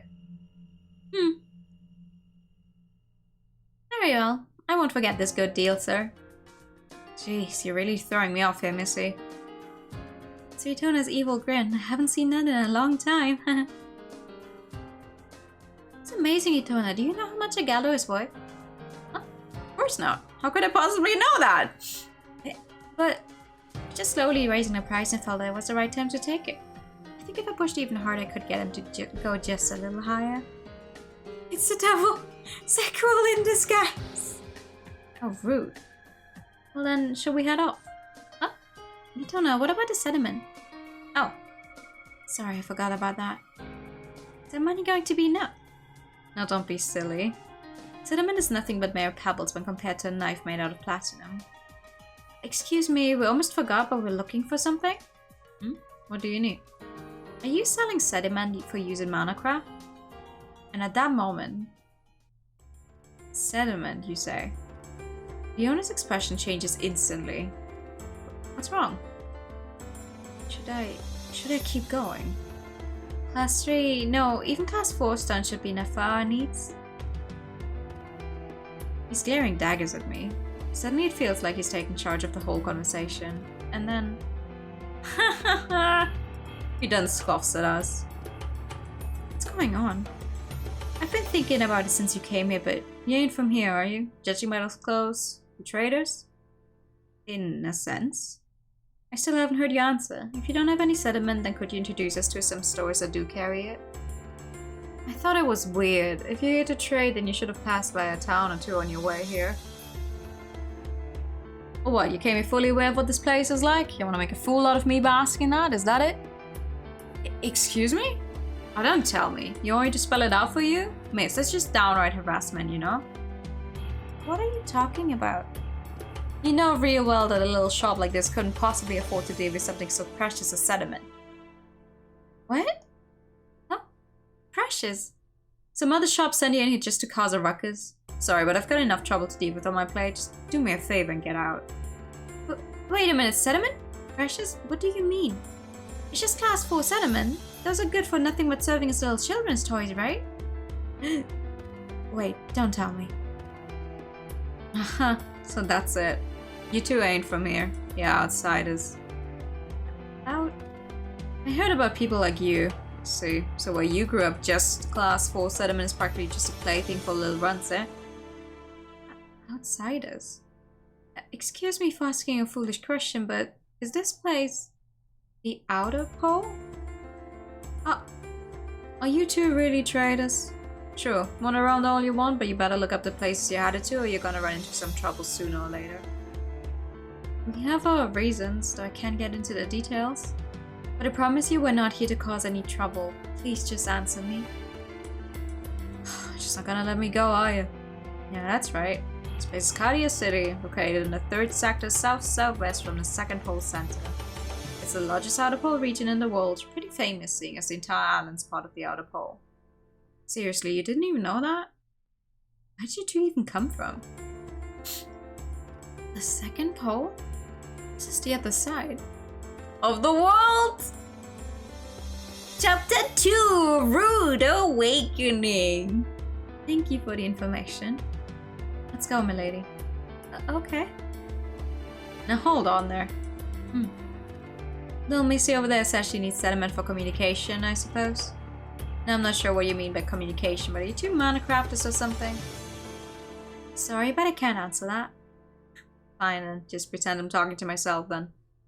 Now see, this here's the outer pole. A space been forsaken by those gods of mana that you two worship or whatever. There ain't no Minecrafters around here. Concentration of natural found mana is real low, so of course our culture here don't work with Minecraft. We don't live like the other 70-80% of other folk who do have it. We ain't blessed with the land here, but that's exactly why we've gone and come up with power that anyone can use.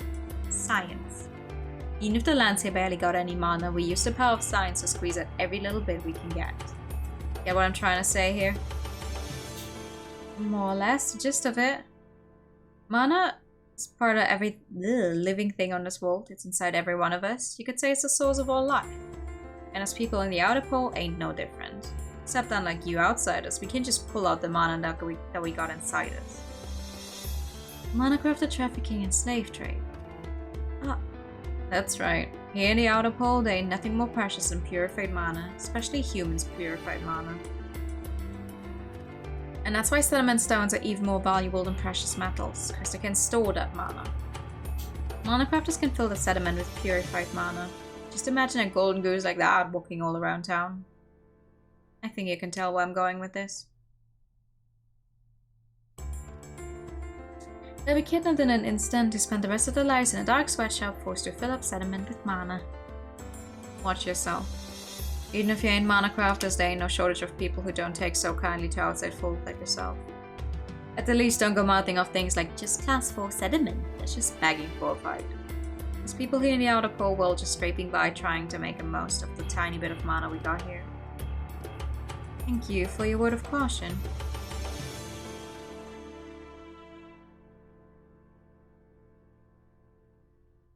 Oh, hey! Outsiders. Hi! Red grave. Can't believe this is happening. I put in so much effort just to stabilize the mana stream. Why has all this happened? What's the matter, milady? I just feel so disgusted at myself. What brought this on all of a sudden? I've heard stories about them, about people who suffer because there isn't enough mana. My father told me those stories, like they were worlds away from us. When I heard about them, none of it felt real to me, and I didn't know what to think of it. But after hearing the shop owner tell us all this, all I thought was, I think I wasn't born in a place like this. Oh, wow. They're not a front stand prison. How do I put it? I wasn't even thinking about how to solve the problem or how to lend a hand to them. The very first thing I thought of was myself. The fact that all I'm thinking of is myself. I know absolutely nothing about this world, and I'm the princess of an entire country? It's ridiculous. As humans, we're insensitive to suffering and misfortune that we ourselves have not experienced. And besides, in our current state, we don't have the luxury of extending a helping hand to anyone, even if they were right here beside us. I don't think you should burden yourself with the thought too much. I know, but I just can't shake this feeling of self-loathing. Say, did you wanna... Yes. The world isn't so small after all. Indeed. I too felt the same way. Excuse me? What? Oh no, I'm so sorry. I didn't mean to surprise you. Ah, I messed up. Oh, what a scare. What in the... I can't sense her presence at all. Sorry if this is sudden, but would you two happen to be from an outside country? Well, oh no, they're looking at me really suspiciously right now. That's right, where are my manners? My name is... Is Rune. Sorry for surprising you like that. As an apology, please let me show you around town. Rune? No, sorry, I stuttered. It's just Rune. Oh no, I'm just teasing. The Daytona is always ready to cut fools down, I think. Like, she always looks like that. Teasing someone's such an old-fashioned joke. Trust me, I'm not anyone suspicious, really, is what a non-suspicious person would say. You couldn't find anyone plain and normal. I'm like one of those extras in crowds, and what's up with this girl? Thanks, but no thanks. You clearly have some hidden agenda. Good evening! What are you really after? I'm not after a single thing. I'm not going after you anything at all, really. What the heck am I saying? Well, okay. Me not having a single ulterior motive might be just a little bit of a lie. I suppose I'm just making myself look even more suspicious, huh? I think you win an anthem. That, and you've basically confessed to having an ulterior motive. I do, but it's nothing bad at all. Just that I was going to guide you around town and slowly get you to open up to me. Then I gently try and get some stories about the outside. Something really totally harmless plot. Is that it? Also, thank you for the pet. The staring daggers all over me.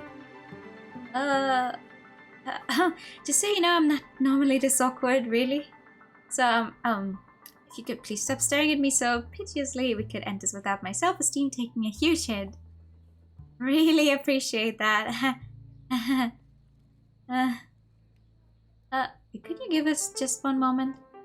Sure. Maybe we should take her up on off the Ritona. She doesn't look like a bad person. She certainly doesn't seem like she has any malicious intentions, but it's not the only thing I can't sense. I can't even sense any life from her. What do you propose, milady? If she's just showing us around town, why not? There's some other stuff we need to get to. Understood. Let's see how it goes. If she starts getting too suspicious, we should depart from her as soon as possible. When you have to make a phone call, oh, I'm not normally this awkward. Me though. What if she asks for our names? Let's not use any pseudonyms to make sure that we don't end up being unable to respond when called. As long as we don't reveal our family names, it should be alright. Got it. Have you made your decision? Oh my god, right?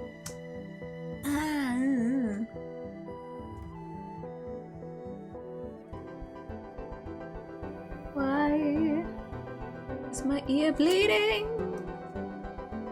Ow, ow, ow. I don't appreciate that. Eat!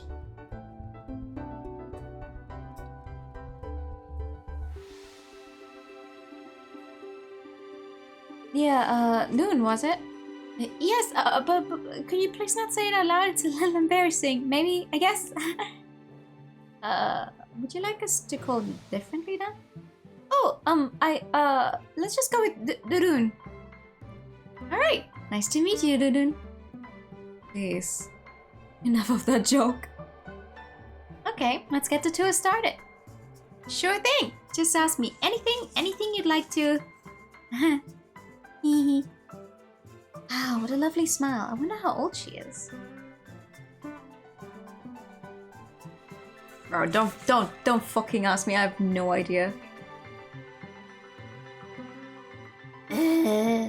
So annoying.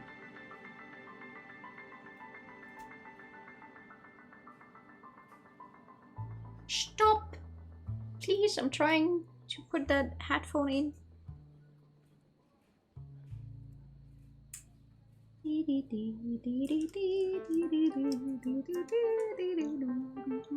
would like to hear the music. Alright. Oh, your name's Delphine. What a wonderful name. Thank you. I really like the name myself, so feel free to call me that. People from other countries have such marvelous names. Can I have your name? It's Itona. Sorry for staring you down so much earlier. I do apologize. Not at all. There's no need to apologize to someone like me. Wow, now that I have a better look at her, she's really beautiful too. What is it? Nothing. Just admiring how beautiful you two are. Wait, what in the heck am I even mouthing off about now? Thank you, but you know, Rune, you're far prettier than I am, really. No way, you may say that, but you're way more beautiful than I could be, Delphine. Really? That's not true at all now, is it, Vitona? I'd prefer that you not put me on the spot and make me choose between only yes and no. By the way, sorry to spring this on you so suddenly, but we're in need of a few things. Yes, you weren't able to find what you wanted at the pawn shop earlier, right? Pawn shop? Rune, don't tell me you were there. Yes, I happened to overhear. Sorry, I didn't mean to eavesdrop, but there weren't any other customers, so I just ended up hearing it all. Oh, wait. She really does have no sense of life in her. This isn't exactly a good way to put it, but she's like a talking corpse. So, what exactly are you looking for? Right. We need to make preparations for a long journey back home. A map, some water, rations, a number of other things. Wow, you sure sound like travelers already. Alright then, I know quite a lot of great shops, so I'll do my best and show you around. Oh, wait, we need some sediment and clothes first. Hey, Itona, hurry up, we're gonna go without you. How did it... We sure got quite a lot, didn't we, Itona? Where did you get the money for all that? Oh, more like, how much was the 630 actually? How much money is that? We kept well within our budget. We still have over 300 galos left. You know, actually, the townspeople here do me a lot of favors and stuff. So if there's anything else you need, feel free to let me know. You aren't pressed for time or anything, Rune? Oh, not at all. Today's my day off, so I'll be with you every step of the way. I'm the one who proposed the idea anyway. Please don't hold back. But now, Retona, we've gotten just about everything we need, right? No, we're missing some things. Huh? Have you forgotten our original plan? Oh! Sediment and clothes, right? But they're not gonna get sediment here if it's such a rare material on this part of the world. Well, whatever. Rune... Yes? Are there any stores here that handle sediment? Sediment, you say? After having heard from the pawn shop owner, I think I have a fairly clear idea about how this whole area is like. Well, I do know a place that has them, but when it comes to something as precious as sediment, I don't think I can get you any VIP discounts. It would probably set you back quite a lot. Not an issue, just showing us the way would be more than enough. He's right, you've already helped us out so much, we feel bad asking for even more from you. Is that so? Alright then. Then I guess I'd just help a little bit. Please follow me.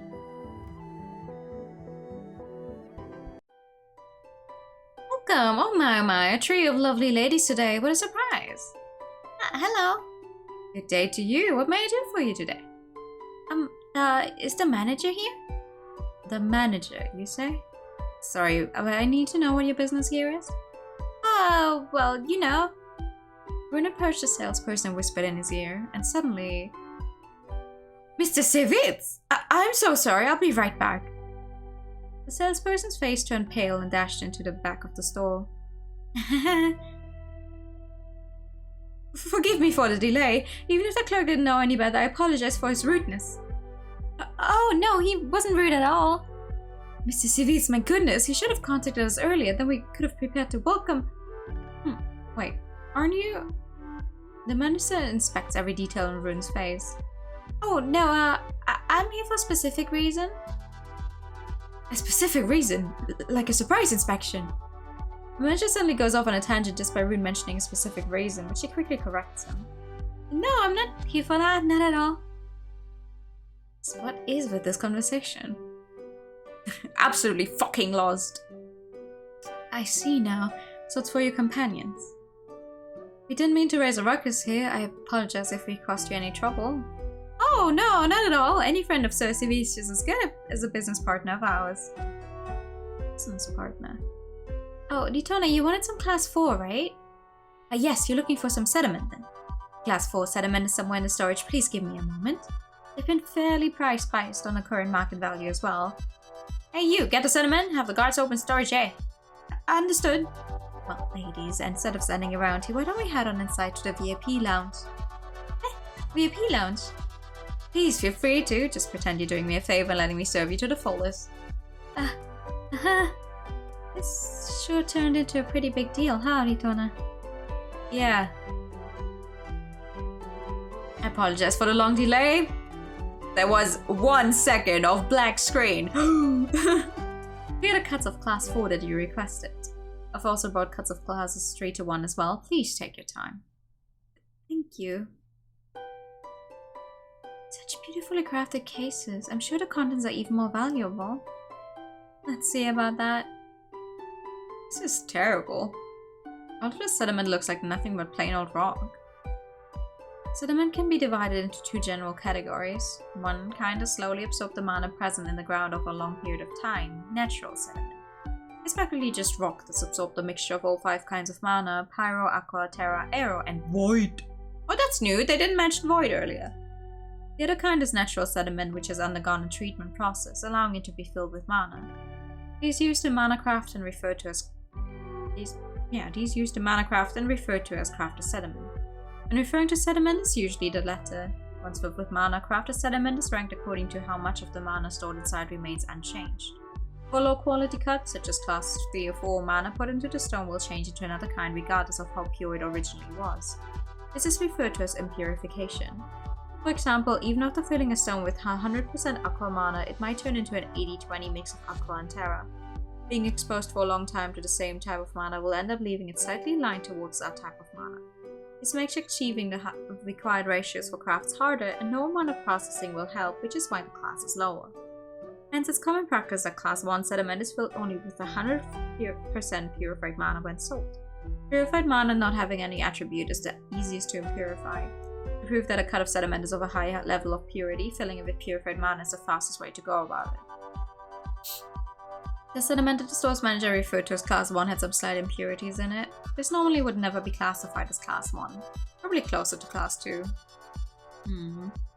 Well, even putting all of the pretentious monologue aside, not the best way to put it, but seeing the strange juxtaposition of exquisitely made cases like these stuffed with sediment of quality this poor, it's laughable. It's like stuffing a solid gold case with a pile of acorns that some child picked off the ground. The only one worth anything seems to be this Class 3 cut. This appears to be the one most true to the given class. You have a keen eye for quality, miss. I would expect nothing less from an acquaintance of Mr. Civets. Still, the commits on this cut are also strange. Just how did they process it for it to become like this? Sediment is processed in such a way that when filled with mana, the mana can be retained without seeping out. This process is referred to as a commit. The way it's tied off, so to speak, shows you the kind of character of whoever did the processing. Wow, that's amazing, Ritona. You can tell just by looking? Oh, well, yes, to some extent. What's the price for this Class 3? Oh yes, here are rates. How much money did I want for it? Like 1,000? Excuse me? That's a lot. This is on a totally different level. Really? I think the prices are pretty normal though. I do believe these prices reflect the current market value. Now I see what the owner of the pawn shop meant. With prices like these, there's no way any normal shop could deal with this product. This Class 2 here. What is with this strange commit? In the Class 3 and this Class 4, all of the commits are just... Is there something wrong, ma'am? No, well, it seems like the same person formed the commits, but the way they're done is just... Should I explain it? It's complicated, I suppose. It's needlessly complex. Normally you wouldn't seal them up like this. You need to remove the commit in order to use them, so common practice is to tie them off as simply as possible. Exceptions do exist, which are intentionally made complicated and difficult to use, however. Oh my, such amazing insight! I'm truly in awe! Is something the matter? These are prototypes formed by the latest compressor on the market. The selling point is that the mana compression rate is double that of the previous models, but the commit ended up being incredibly complex. The seal being so complicated to remove makes it more difficult to operate. We have taken that into consideration and lowered the prices accordingly. However, these sediments will not be used for mana craft anyway. Most of our customers have mentioned that that aspect does not have to be recreated so faithfully. Unless you mean to say, you don't plan on simply admiring these, but you intend to use them. No, What's the matter? What exactly is a compressor? Oh, well, it's a device that extracts mana from the mana stream and compresses it into sediment. Device? Do you mean to say these commits were created by a machine? Well, yes. What about it? So these sediments were not filled by actual humans? Nitona. Oh my. Oh, Nitona, that was a good one. Oh. what a provocative joke. Your delivery is just so realistic that I was completely taken aback. Really imported sediment for crafters' use is just far too great in value. And besides, in this day and age, you have all these rumors here and there. You're totally right on the money. Quite the avant-garde joke for a friend of the good sir, dear me. Sir. Oh no. What? Hey. Huh?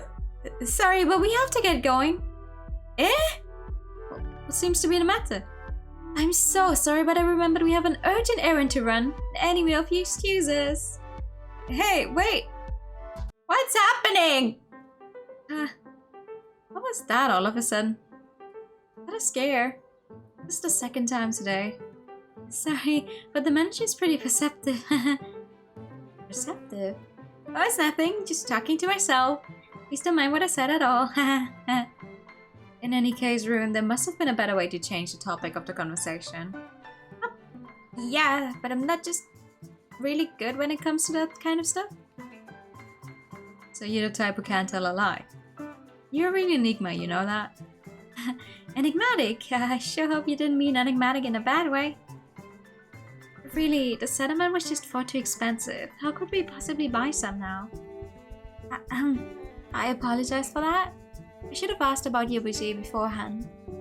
Oh, no, sorry, I didn't mean it that way. There's nothing you need to apologize for at all. She's right, we're the ones imposing on you.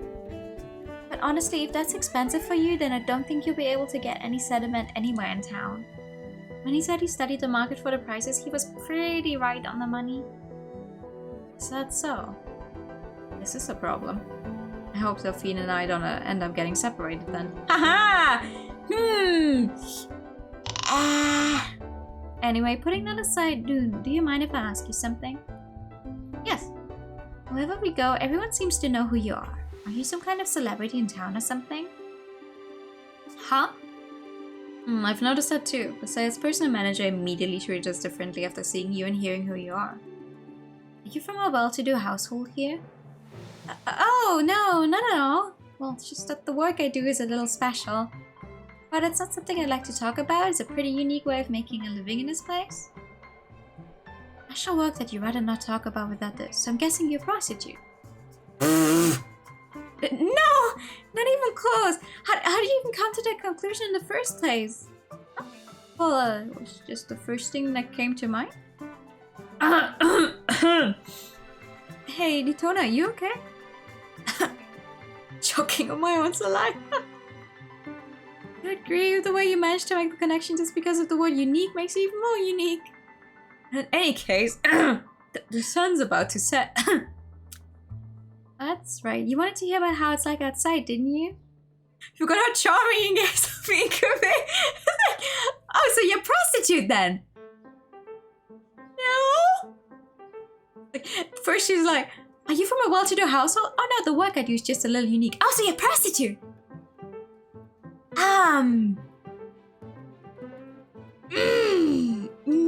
No. Not quite. Milady, oh, but we still haven't finished all your shopping.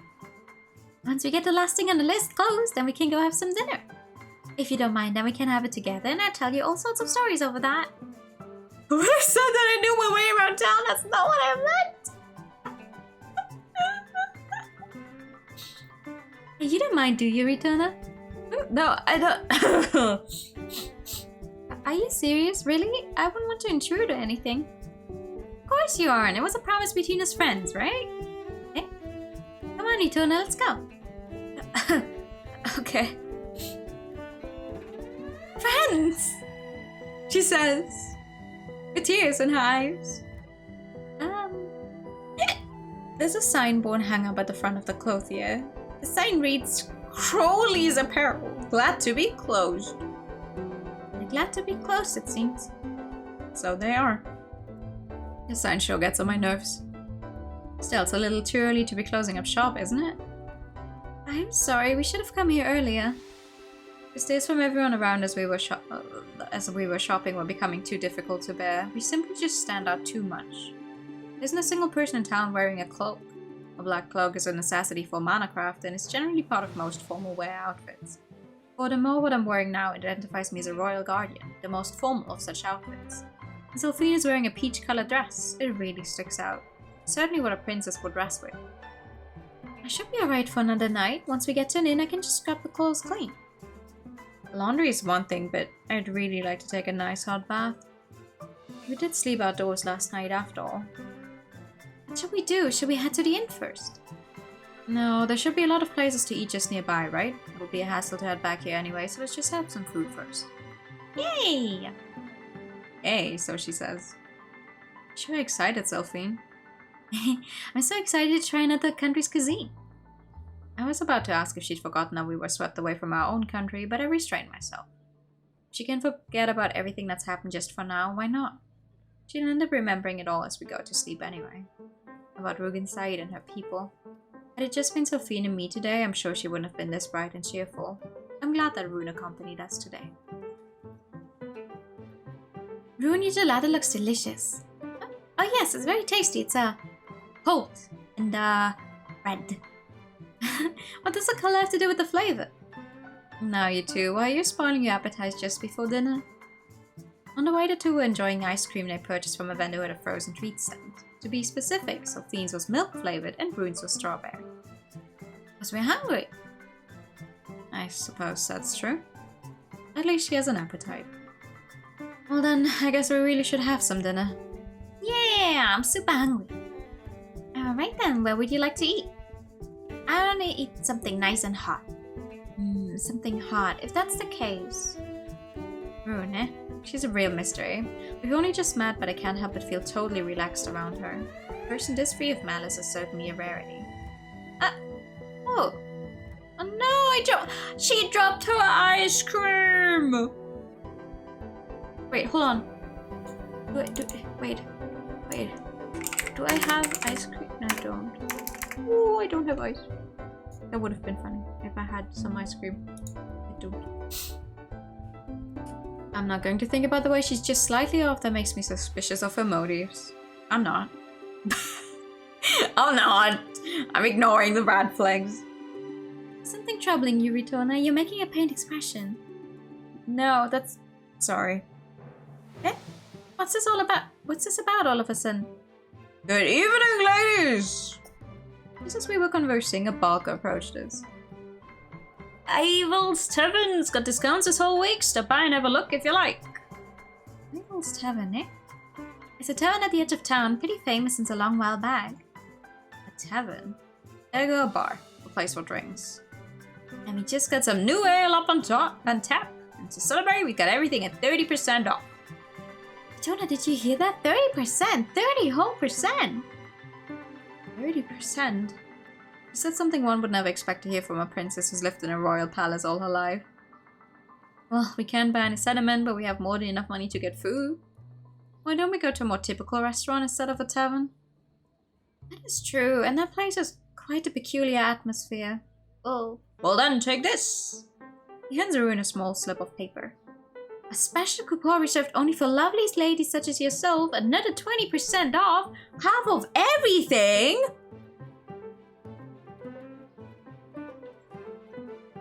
Ayo! You're going to have to run like 5 miles? Oh, where are you going? Tavern, forward march! What? You fall for it just because of a discount? He's never lived a life of wanting, so just where does the sense of chasing savings come from?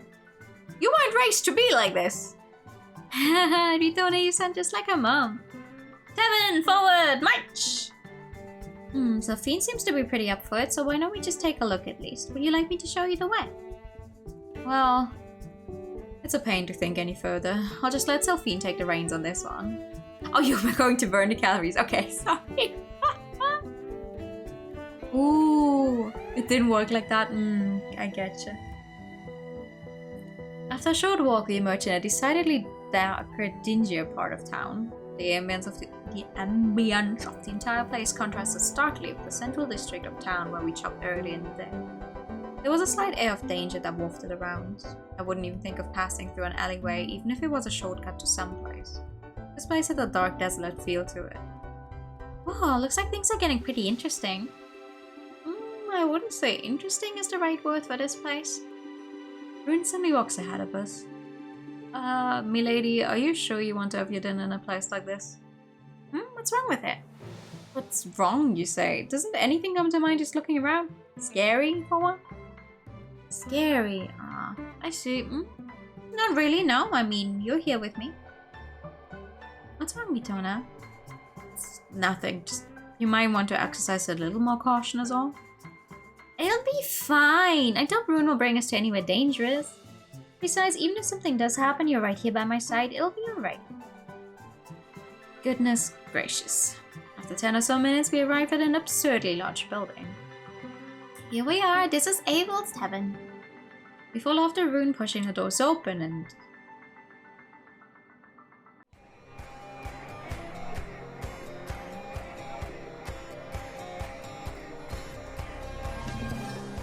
Whoa, hey, Ritona, look, it's like super amazing. It certainly is. I'm awestruck. Abel's Tavern, the huge wooden structure has an aroma of smoke and wood chips drifting through the air. Just like one of those taverns you hear of in fairy tales. Wow, Ritona, what is all this? Sophine squatted down and stared at what lay spread out across the floor. The floor was covered in some kind of sawdust, or shells of some sort, leaving the original flooring completely concealed. It sure is a pretty interesting place, right? Have a look at that.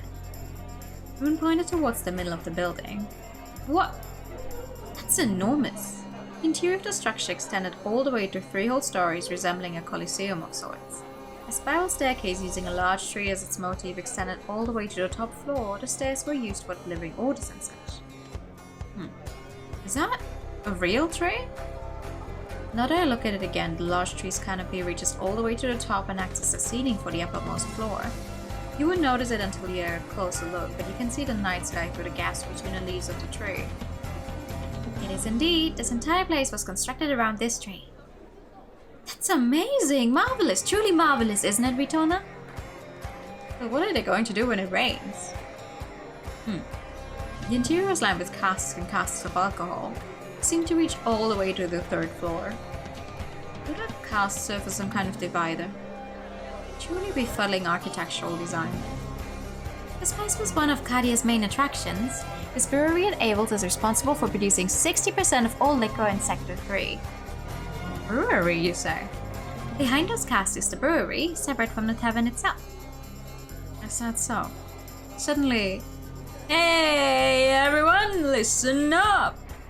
We hear a voice from above resonating through the entire tavern, and the entire place falls silent. As we look up, we see a man standing on the railing of the 2nd floor, a glass of beer in hand. Today I finally got myself canned from work. Now I don't ever have to see that damn boss man never again. Time for a celebratory drink. All you bastards in the tavern, your neck strings on me, good old Hatsman. No. How the fuck do you say that name? Flurry cheering rose throughout. Hey, isn't that boss man of yours your old man? Damn right he is, a stupid old coot. Ha ha ha. Bet you're gonna be banged to have back tomorrow or the day after. Oh, bite me. How I'm gonna do that? Keep it coming, Hatsman. Here's to more free booze. Sure, more free booze for you. Just give me a job first. Hey, if you got fired, just how the hell are you gonna pay for all the booze you're giving out?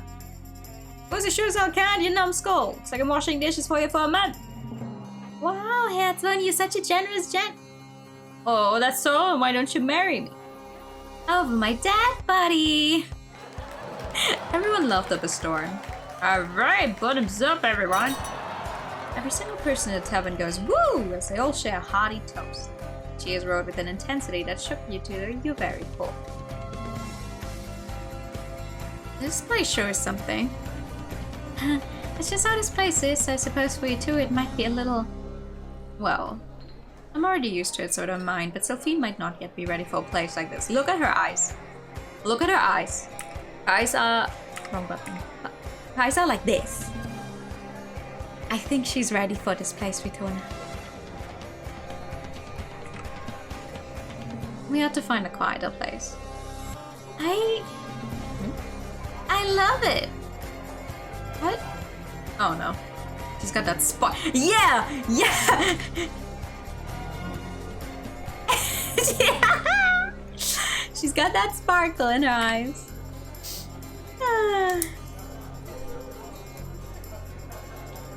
She's got that sparkle in her eyes. Ritona, let's sit here, okay? It looks so fun. But if some kind of trouble popped that way... Waiter, I'd like a table for 3, please. Why am I changing her voice all the time? And in an instant, Sophine vanishes from my sight. She's ready to party. Oh, yes, ma'am. I'm a little busy here, so could you just seat yourselves in a booth inside? Aye, aye, wee. Wait, Sophine? What? Really? We eating here? We are. We are eating here. Good grief. The penchant for merrymaking must run in the Rugen's blood. Just what do you plan to do if something happens? I whispered to Sophine. Oh, we'll be fine. I mean, everyone's having so much fun. That doesn't even make any sense. I really love places like these. It's so fun and warm and cozy. King Vala also had to side to him. He didn't place any distance between himself and his people. The king was close to his citizens. On the surface, you think it was a wonderful, charming thing. However, things weren't actually that simple. Royalty must always stand atop others. Without a strong, charismatic presence, the citizenry will become uneasy. The king who's friendly with his citizens is nothing but the stuff of fantasy. From what I've heard, King Vala was quite troubled with this during his youth. There has to be an appropriate distance between a leader and his followers, otherwise their relationship will cease to be. Sooner or later, Sophie has to come to that realization as well. She doesn't give a fuck. Should I caution her? I take a quick glance at Sophie beside me. Sophie stuffed her mouth with walnuts, looking happy but oh so undignified. You're just pretty good. Don't get so happy over a bunch of walnuts. A hamster's an almond. A princess like her is enjoying something so pedestrian. Sophie had such a carefree smile on her face, more so than usual. She sure is nuts for those. Sophie, your face looks so funny. Rune laughs. Delish. And Sophie laughs along with her. Oh, you can just toss the shells onto the floor. Oh, I see. So all of this stuff on the floor is those shells. It's pretty cool, isn't it, Ritona? Magnificent. No, that's just not cleaning up properly. Well, never mind. He's having fun anyway. Really though, it's been so long since I've come here. Did you come here regularly before? No, just once a while back. Is that so? Well, I suppose that makes sense. These kinds of places don't suit you at all either, Rune. Eh? You think so? This isn't the kind of place a girl all by herself would go to. Well, I suppose that is true. Oh, right. How do we even order food? Point taken. You look at the menu and choose from there. Everything that's being served here is written in there. Rune hands me a thick booklet placed at the edge of the table. Whoa, it's so thick. What is this? These drawings are pretty impressive. The menu had numerous drawings of some of the dishes. It's not watercolor. It looks somewhat like graphite lead, but there's color. This is the outer pole, so they couldn't have used mana to make these either. So what kind of drawing technique did they employ to come up with such realistic pictures?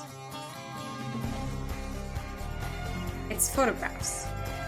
The level of detail present in these drawings is beyond what the human hand can achieve.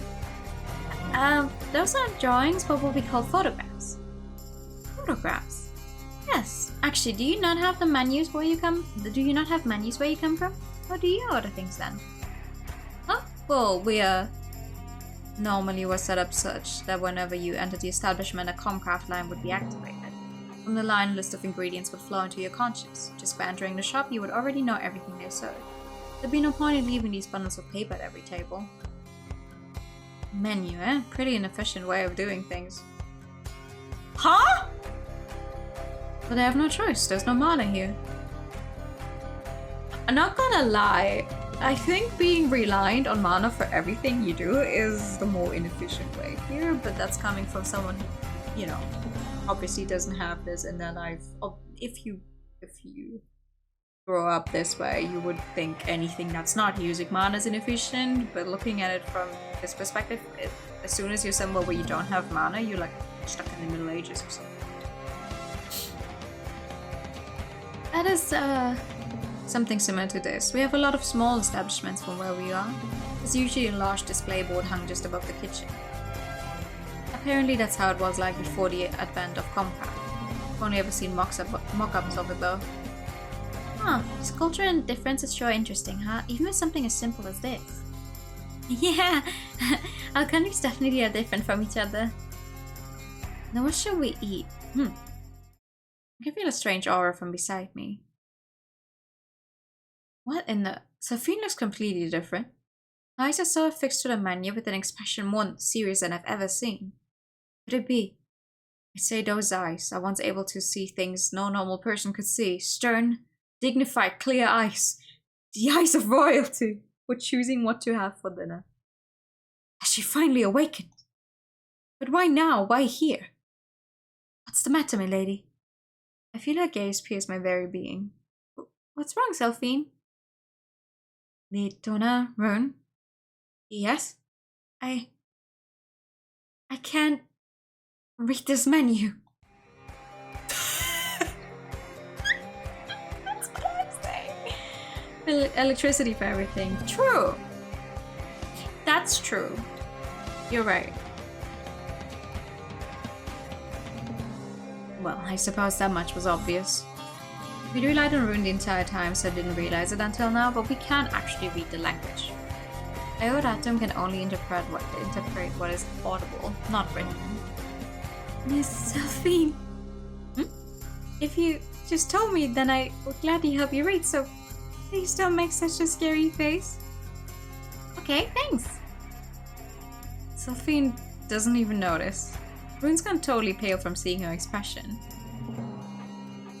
I'll take everything. No, you won't. Absolutely not. Everything looks so delicious I can't decide. So much do you plan to eat? You're going to get fat. I'll be fine. I'm already this hungry. Her hair! The little hair flaps. That's no excuse. What are you trying to look? Everything just looks so tasty. Doesn't mean we can't just order every single thing. Oh, then how about ordering the sampler then? It has many of the items on the menu, but in bite-sized portions. I'll take that then. I'd like something easy on the stomach. Is there anything like that? Dish that's easy to digest. Well, that's really just soup, I suppose. Then I'll go with that. A line of servers brought each and every single dish on the menu to our table. This looks amazing! Sophine's order of samples completely covered the entire table. This is quite a lot of food. Can she even finish all this? It looks delicious. Mind your manners. Seriously? Come on, lighten up, Bitona. It's time to get some grub. Sophine's getting so excited that her persona's already giving way.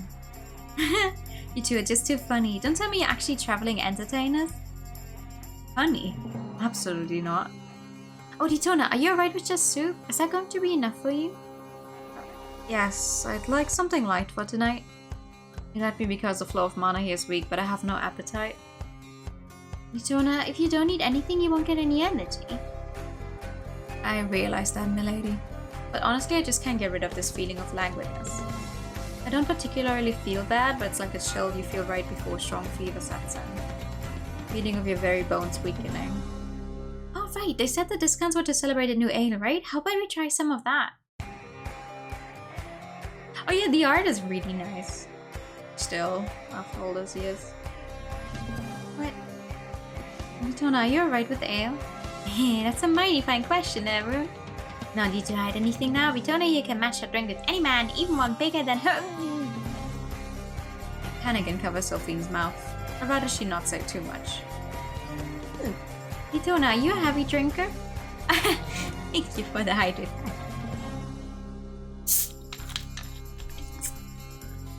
It's extremely lighthearted. There's nothing bad happen. Well, I mean, the entire beginning of the game happened, but other than that, it's like nothing bad is happening.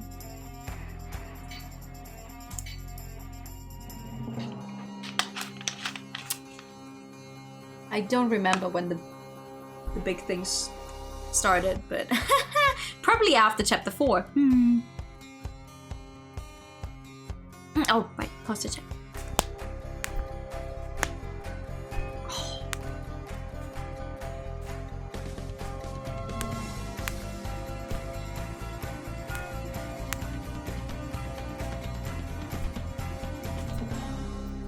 Okay, thank you. No, not in the slightest. Indeed she is. Returns a real aficionado of alcohol. Sophine escapes my grasp and proclaims that in a loud voice. There's no need to shout. Well then, we really should order some. Here, they say that alcohol is the best medicine. I'm sure it'll help you feel better. I will 7 ale is really famous. I've always wanted to try it myself too. It's alright for me to do something so imprudent. Excuse me, waiter, we'll take 2 steins of your new ale. Wait, since when were you the one in charge of ordering? Sly. And I'll have a glass of pomegranate juice. You got it, just a moment. Yippee, pomegranate. Yeah, it's like, I remember, the last thing I remember is sitting there for the specific achievements. And being like, hee hee ho. Let's watch this one specific CG for 2 hours. In less than 10 seconds, he casually pours beer into a couple of steins. Sign over some ale, ladies. You all look pretty young too. We heard that the new breweries always sell out quickly, so we figured we ought to have a head start. You sure did, and they're nice and cold thanks to our new aqua box. Enjoy! Thanks! Okay, let's toast to our new friendships. Drink to that! 3 of us clink our glasses together. This is good. Really good. There are very few places where you can get brewed this good in Rugensight. Wonderful! It's the first time all day that I've seen you relax like this. It is. Never been a natural day. You were totally serious the whole day. Is that so? I must have been more tired than I realized. That was delicious. Sure was. That's because of the ale. I was able to eat much more than I thought I could. Well then, let's settle the bill and head back to the...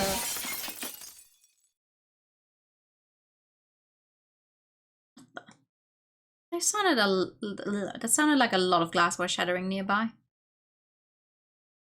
What's going on? Please wait here, you two. I leap out of my seat and head towards the sound. Better keep your word, that's what a real man does, right? Right? So give me that bull about being a man when you can't even pay for your own damn drink, you mooch. That handsome fellow from earlier was quarreling with a man much larger than him. The hell did you say to me, you little... The man smashed a wooden table twice as thick as his arm in two like it was nothing. What is with that man? A subject. Both of you, please stand back. Perfect timing. I've always wanted to see how this buddy's mind gonna work on a living, breathing person. What the heck?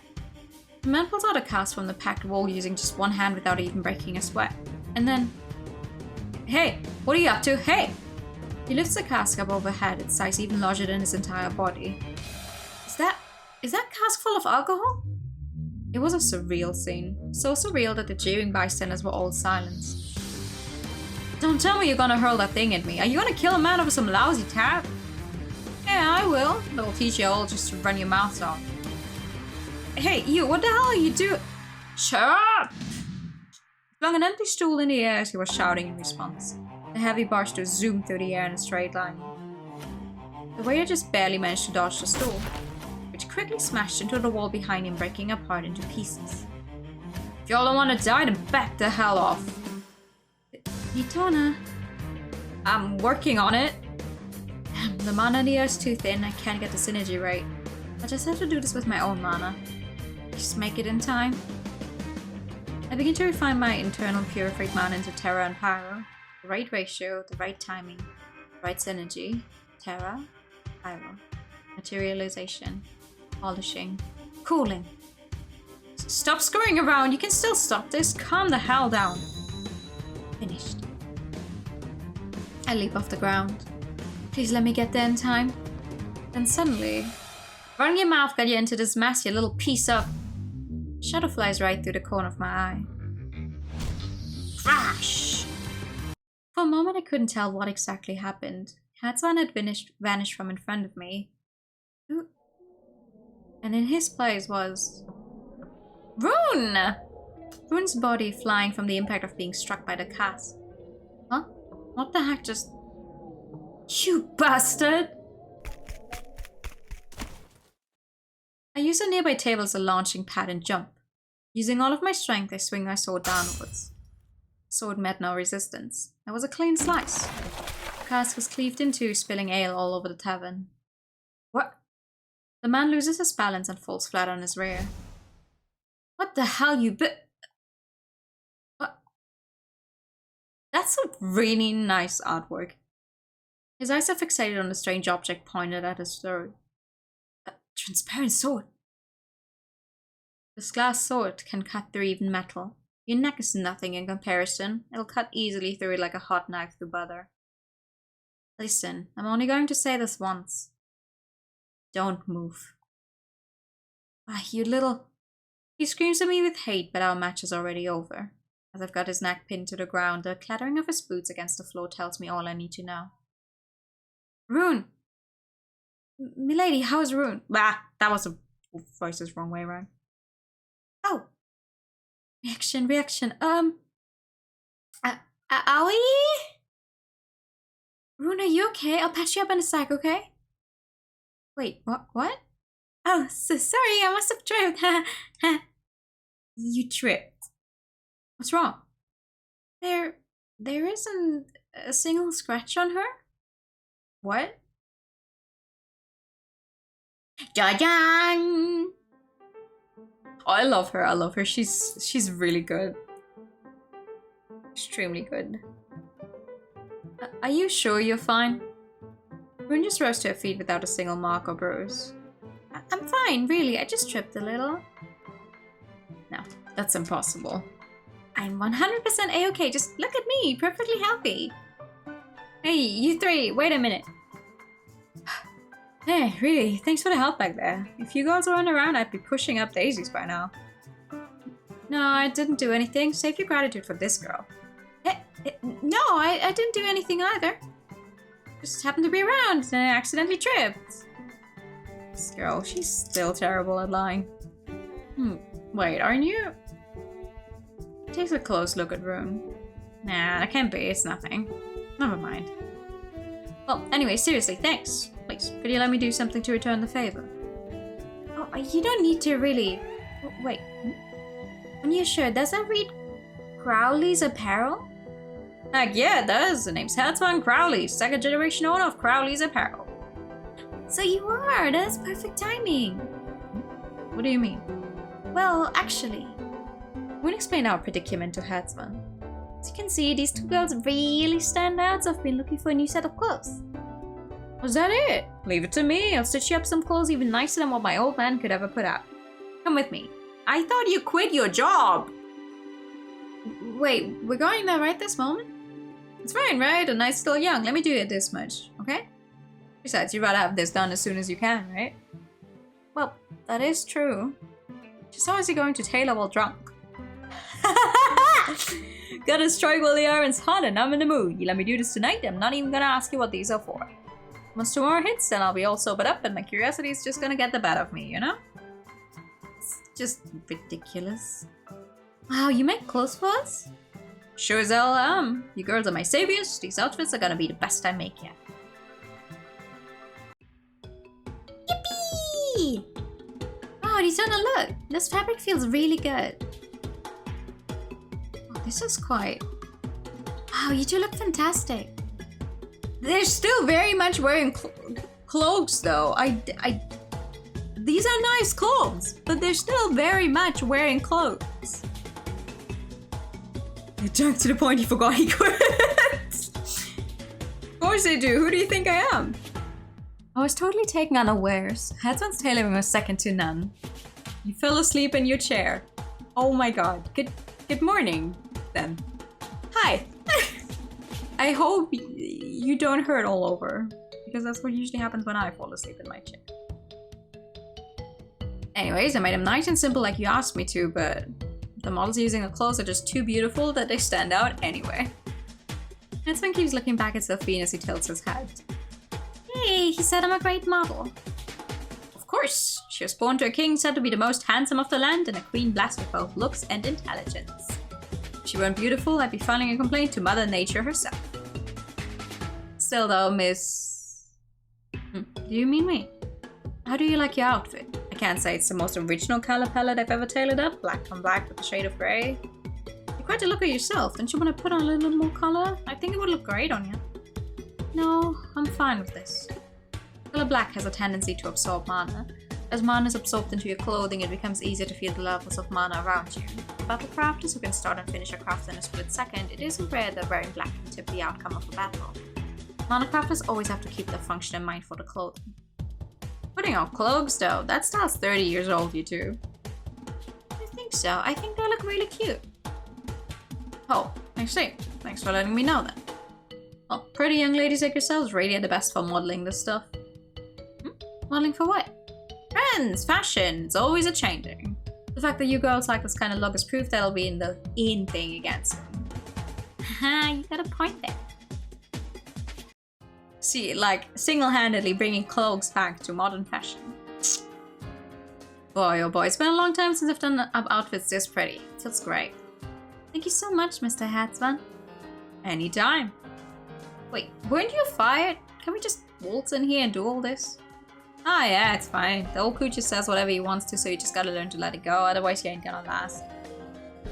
What happened between you two?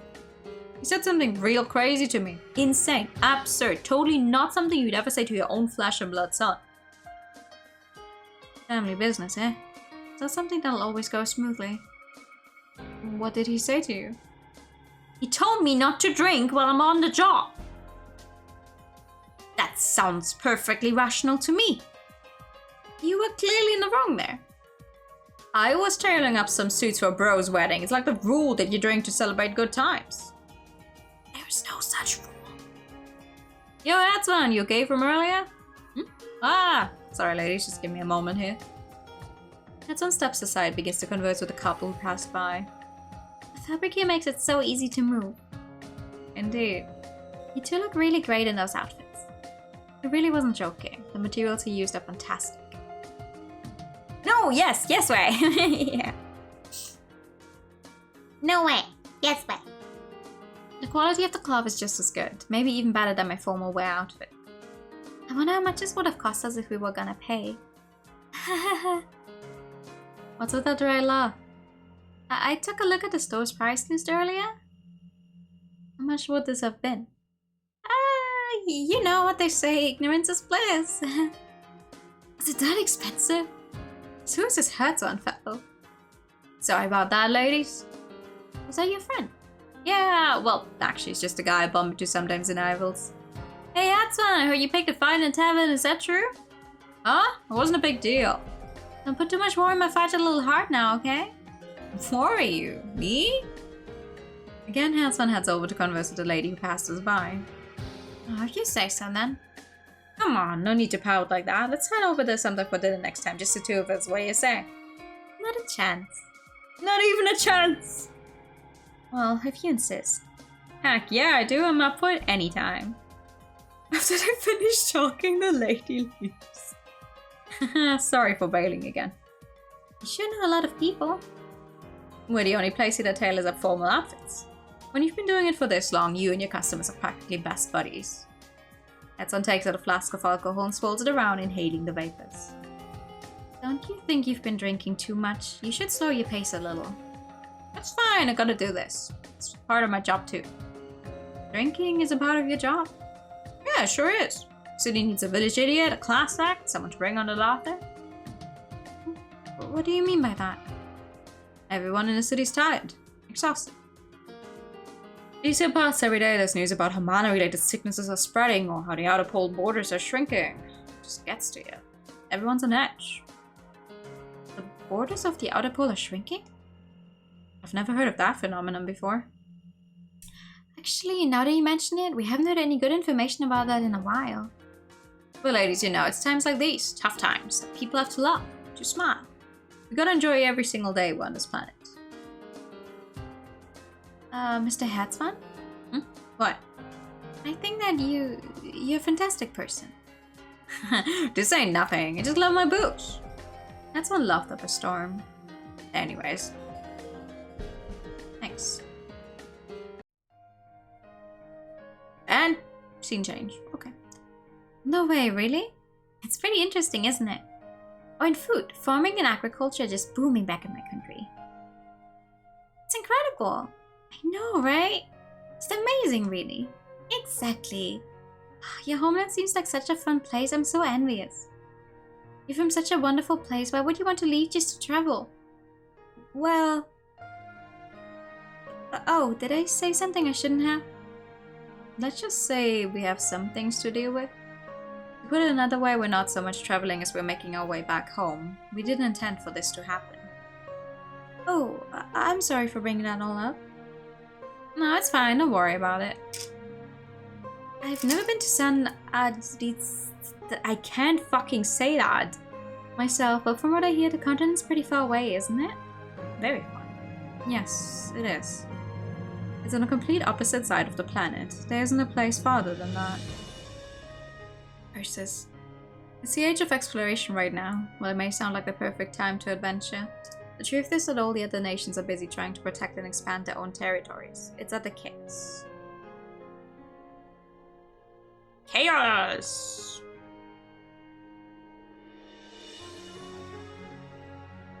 A lot of these names will be yikes to pronounce. Yeah! Good thing this game isn't voiced, so no one can tell me that I'm doing it wrong. Honestly, we need to get back home as soon as we can, but we're in a bind. We're absolutely novices at traveling, so we don't even know how long the journey will take. Does that mean that I've done nothing but get in your way as I was dragging you all over town? Not at all. It's nothing to be concerned about at all, Rune. We were only able to gather this much in supplies with the amount of money we had thanks to Rune after all. She's right. We're really grateful to you, Rune, so hold your head up high, okay? Okay. It's you, really, not me. Yeah. It's only me who's making a fool out of themselves. Well, thanks very much for everything today. No, the gratitude is all ours. Thanks so much for helping us out today, Rune. I share your sentiments. You have my gratitude, Rune. Oh, I know. Hey, Rune. What is it? Little cereal. What? Huh? Okay, you do this. Sophine sticks a hand out with her thumb and pinky spread out while the other three fingers are kept together. Rune mimics Sophine's gesture and they do a Rubenside style handshake. Good job, Rune. What was that? Just not even doing it right in the first place. Exactly. It's like they have to bring out a pronunciation guide. What happened? Oh, we went to the city, we got our stuff. We managed to stop a brawl in the tavern from happening. We got new clothes. Some fools are made, but I was born a fool. With Seriol, it's a greeting we say in our country's native language. It means luck be with you. Nah. With every encounter, luck is part of the beginning and of the end. It's one of the traditional sayings we have from our country. Whenever you greet or say goodbye to someone, you tell them Will Seriol. Sophine, this has been the best, funnest day I've had in my entire life. Your kindness brings me to tears. That's like the 5th time you've been crying today. At least it's the 5th time we've seen you crying, Sprite.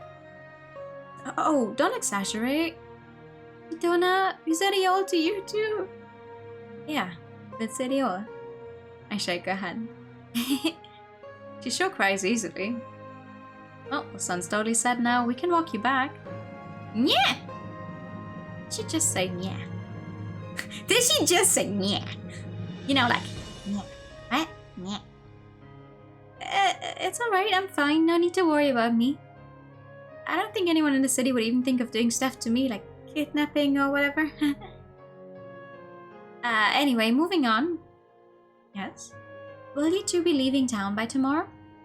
That's the plan, tomorrow morning. Yeah. Yeah. Is that so? Why do you ask? What about the evening? No. Could you please wait for me until noon? Hey, Litona, you awake? I am. What do we do tomorrow? What do you mean about Rune? There's something I'd like to give you. I don't think she has any hidden intentions. Kept an eye on her behavior all day today, and she seems to genuinely be doing this out of kindness. Of course she is. Litona, you've always been so suspicious of everyone. I'm your guardian after all, just treat it like an occupational disease. I know, we've been together for so long, right? I wonder what she wants to give us though.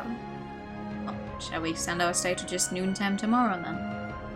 Of course, we've managed to make a friend. Who knows when the next time we meet will be?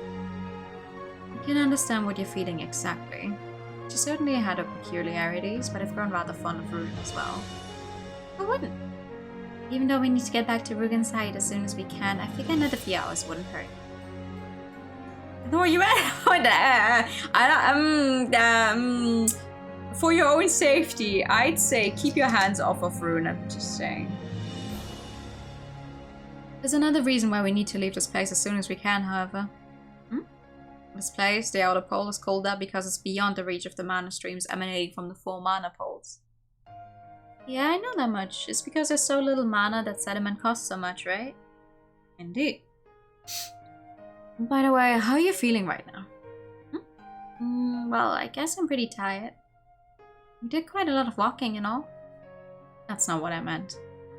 It's true that we've expended quite a lot of our stamina. However, the exhaustion you're feeling stems primarily from the lack of mana. What? Our bodies are not accustomed to a land with this little mana. It's akin to a place that doesn't have enough oxygen. Eh? Is that dangerous? It will be quite taxing on your body, but it's nothing life-threatening. What is dangerous, however, is that your body will acclimatize to the lack of mana. Is acclimatizing a bad thing? Don't you think it's rather strange? Apart from special areas like these, mana is present all throughout the planet. If the mana present in that area is so lacking that it's obstructing your way of life, then you can just move elsewhere. So why don't the people of the Outer Pole do the same? That's a very privileged way of looking at it. Oh, if this place doesn't fit your needs, just move elsewhere. Ritona? No, they're just on the other side of the Earth. They're still very much on the same planet they've been on, but they're on a side of the planet that they were not planning on getting to, so... Reminds me of a game that has a girl actually getting pretty much isekai to Earth, though. That I should finish at some point. No, actually, earlier we said that now in Britain. Oh. The reason is simple. Even if they wanted to, they can't leave. Why not? Being raised in a land rich with mana, staying for a short while in a place that has much less of it isn't too difficult. Our bodies will eventually get used to the small amount of mana, we can continue with our lives as normal. However, the opposite of that is not possible. Why not? A person's mana system develops in the first 6 to 9 months of their life based on the concentration of mana of their surroundings. This process determines their internal absolute limit for storing mana. For the rest of the person's life, the body will continue to take in mana from the atmosphere according to this limit. However, for people who were born and raised in the Outer Pole, this limit is as good as 0. Their bodies cannot metabolize mana. If someone like that were to go to a place with an incredibly high concentration of mana, it's a phenomenon where the mana present in the air forces itself into the body. Seeing as this mana cannot be metabolized by the body, do you know what it does? What it is to the body? It's poison. Yes, in other words, mana shock occurs. Oh no, but maybe they could just slowly get used to more and more mana? Even if they weaken their mana consumption rate, it's sad that it's something that can't be trained up. The fact that there are no people leaving the Outer Pole is proof of this. For those who've grown up with mana, there's no resource more valuable. But for those who have no connection to it, there isn't a thing more dangerous. It's similar to taking a fish that can only live in fresh water and suddenly tossing it into salt water. And that is the other reason as to why we need to leave as soon as possible. This is only based on what I've heard, but our bodies can only last for 5 days! We absolutely cannot spend any longer than that in the Outer Pole. If we don't take care, then we may be forever confined to this place. Knowing all this, do you still intend to wait till noon tomorrow? I'll wait. Very well then.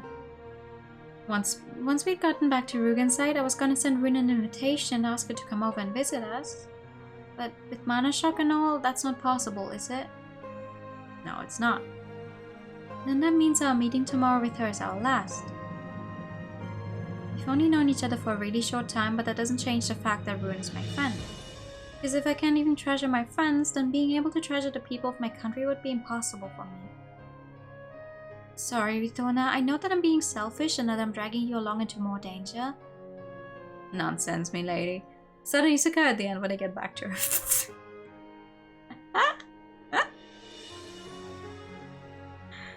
I wish they would actually start writing more interesting isekais. I do not mind the concept of an isekai.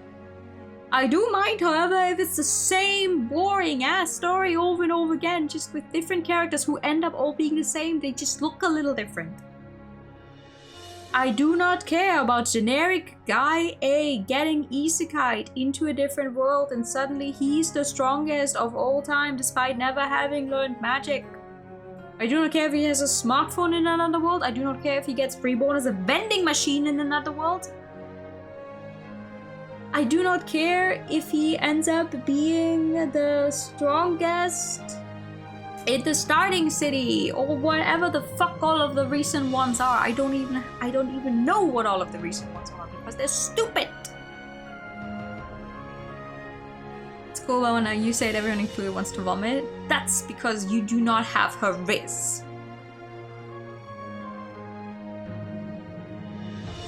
She's starting to really hate the got everything soft on play, learn nothing concept. Oh no, I mean, same. I listen, I do not have a lot of love left to give isekais.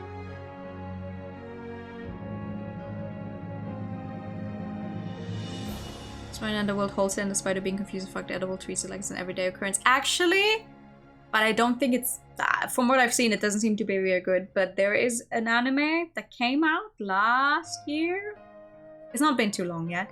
That was about a world where like people regularly get isekai'd into, and it's gotten so bad that the world in and of itself tries to kill them as fast as possible. They're like, no, you out, and immediately like has people put them down. It's like, oh, you got isekai'd here? You want to be a new hero now? I don't know if it's actually good though. The premise sounds interesting, but I feel like,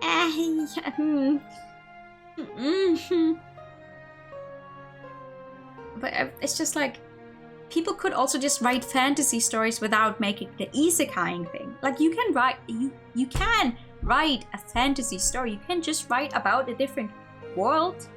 You don't need to have a generic guy A from our world go there. You can also do world building in a completely new world and be like, hi, this is generic guy A who has lived in this country or town, world, whatever, his entire life. He's training to become a knight. Or maybe he's not training to become a knight. Maybe he's just a farmer. Boom! Maybe it's also not a male character as a main character. Maybe he's just a girl. And her story is about how... I don't know, she wants to get together with the Demon Lord lady. Demon lady. That's a webtoon actually. That's really good. I like that one. Mage and Demon Queen. Can recommend. Non-binary main character. Yeah. The City of Doors. Looked like it would be about a fat lucky dude learning how to exercise, kind of love himself where he really is a little lookism, but now he finds a fancy VR thing, wakes up with absent. Oh, man.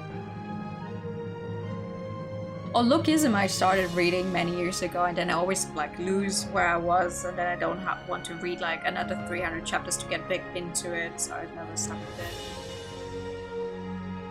Yeah, okay, let's maybe not venture further onto that topic. The webtoon at some point. Oh, a Mage and Demon Queen. I remember recommending every time someone asks, because I remember when Akira asked about webtoons, I'm pretty sure I also recommended Mage and Demon Queen specifically because it just recently came back and I keep getting like updates to my phone. I was like, hey, new chapters. I'm like, I haven't started reading the new stuff yet. It's good. Really good. Also gay. Good. Good gay. Your will is mine. Really? I'm so sorry. Don't be. I think your sentiment is truly, truly admirable. What? It was a manga about a manager gets reincarnated and starts life as an amazing manager from the get-go. That's stupid! It's just stupid. You know what I do remember reading that was nice, but it didn't actually have anyone be Was she reincarnated?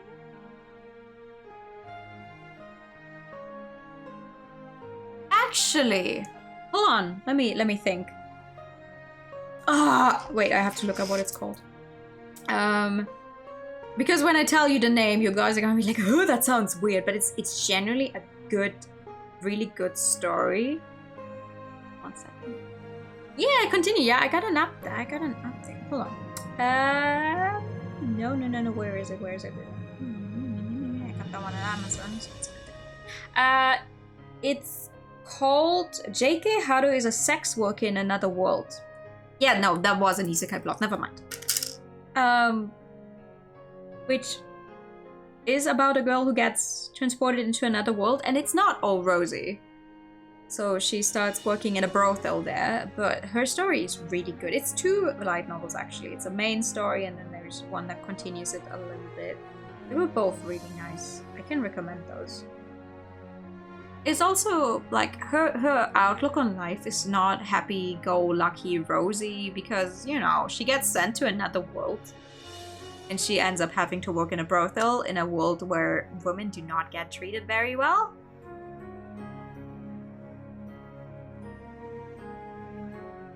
No, as a girl, as a... yeah. It's really good though. The other one, now that I look at it, that was really nice. That has only 2 entries, sadly, and has a really long English title. Is Sexiled. My sexist party leader kicked me out, so I formed up with a mythical sorceress. Really good. Also slightly gay. And the person who wrote that one is writing many, many more, and I hope more of the books get picked up to be translated into English because I love those. Don't do well with those. I mean, that's also fair. But if you ever come across... Yeah, I mean, these are light novel titles. If you... Yeah, I know, sorry, 1 second. If you ever run across either of these 2 books, just take my word for it. I like them. Please read them if you'd like. They're really good. Also, what Flo said, more products I already have experience in what they're doing. Yes, I am tired of reading about 17 years old who know nothing about life, actually. Okay, now full. Maybe you can finish this chapter. I have no idea how long we've been going. Originally, when I read this game for the first time, it took me 5 hours. I'm just saying. We're not halfway done. Please trust your discernment. I will stand by your decision no matter what.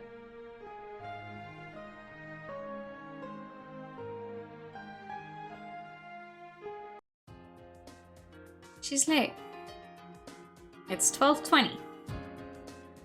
Let's wait a little longer, just a little longer, and if she still doesn't come... Are you two Sophine and Ritona? Hey! Ha! We turn around to find a tall man standing behind us. Never... That's fucking chapter 3! Fuck off! Okay.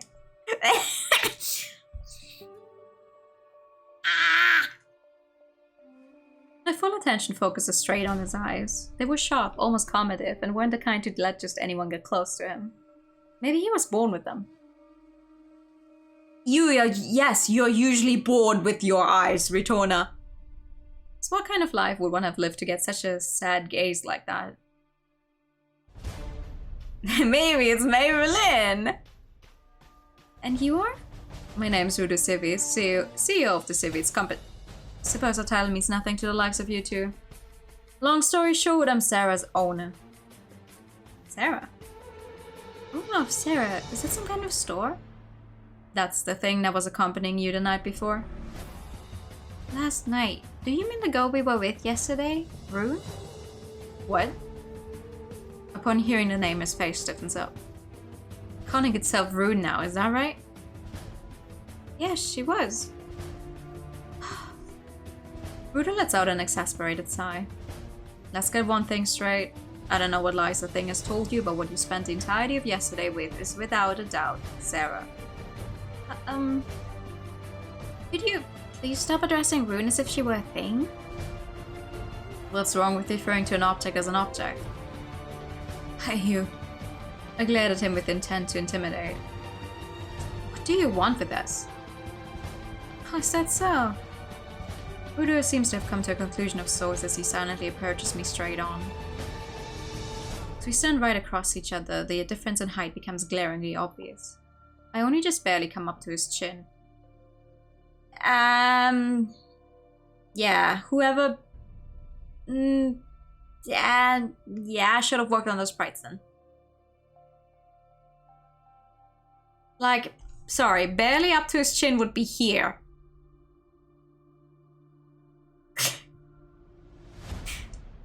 I instinctively got myself into a defensive stance, and then...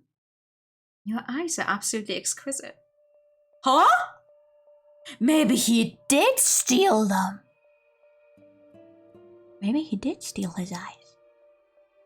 Time stops. My body's frozen still. I break out in cold sweat all over my body. The lush brilliance, the deep colors of your irises, splendid eyes, as if they were radiating faint glow of light. There's nothing more than cringeworthy cliched lines, one after the other. You know this next set, run! That reminds me, there's another game I should try playing that. She's standing on a box. Yeah, the classic off-screen box that everyone uses whenever we do not properly size our sprites. Which should have, had the gaze in his eyes staring straight at me not been swirling full of hatred and anger. Daytona. Say, I'd heard you were travelers, but for you to have been outsiders. Excuse me. What do you want from us? So be it. Buddha distances himself again from us. Just who is this man? There has to be a limit to how far you can take xenophobia. Daytona, are you okay? I'm fine. This just caught me by surprise, that's all. Back to the topic at hand. What on earth did you tell Sarah? Can't imagine what could inspire you to take such unexplainable actions. Now, just a moment here. I'm telling you, the girl we were with yesterday was Rune. If you're going to keep insisting she's Sarah, then we'd like to see some proof. Unfortunately, I don't have the time to explain everything just for you. Let's put it this way. I'm just her overseer. You're Rune's overseer. You haven't been making sense at all this entire time. This morning we found Sarah leaving my company's mines with sediment on this person. What? Mine? We're currently excavating it. Sarah must have thought we wouldn't notice it taking some class 4 sediment. Stealing from the mines just to give it to people like you outsiders. What is it thinking, I swear? Excavating. Just the work I do is a little special. It's a pretty unique way of making a living in this place. Don't tell me. No way, Rune is a mana mine worker? So slow do you have to be? Look, Rune does not exist. Okay, look, whoever we were with yesterday, Sarah was it? Is she a laborer in a mana mine? She is, and what of it? This is an outrage. Are you insane? Working in a mana mine with that frail dainty body, she couldn't possibly be doing this of her own will. Own will? There's no such thing. I give it orders and it carries them out. That's all there is to it. You mean to say she's a slave? What? Are you treating Rune as a slave? Does this country still practice slavery? This is just too much. You say that you've made friends with Sarah, but for it to not have told you something so important. Considering you're friends, you ought to be exasperated. Please answer me. Is Rune a slave under your possession? Sophine, that's a preposterous question. My time isn't worth having to educate people who've misconstrued this entire situation like you from the very beginning. You're the one who's not making sense because you're not elaborating on anything, my guy. And I have little to gain once you do understand. So you go out of your way to meet us, but you won't even tell us anything? Nah, no need to look so disappointed. I came here to pay you back for your time. As he speaks to us, he takes out a finely shamed sediment from his pocket. The sediment was as clear as glass without a single impurity. Class 1 sediment. Considering how much sediment costs in the outer pole, one has to wonder just how much this would cost. You two wanted sediment, am I right? Here, I kept you waiting, so take this. No, thank you. Rather than that, we'd like to hear the full story behind all this. It's too much trouble, so I'll just skip to the end. Rune is not a slave, the two aren't even remotely comparable. To make things clear and simple, it broke the company's rules. And we have taken the best steps possible to make sure that this doesn't happen again. If you want any more information beyond that, then conduct your own investigation. Now, if you excuse me... Wait! What? What will happen to Rune? No, Sarah. And why do you have to concern yourselves with that? Because she's our friend. Sophine immediately responds in a loud voice, her patience seeming to have run dry. Rune stole some sediment, that's the issue here, right? And I'll just pay you back for it.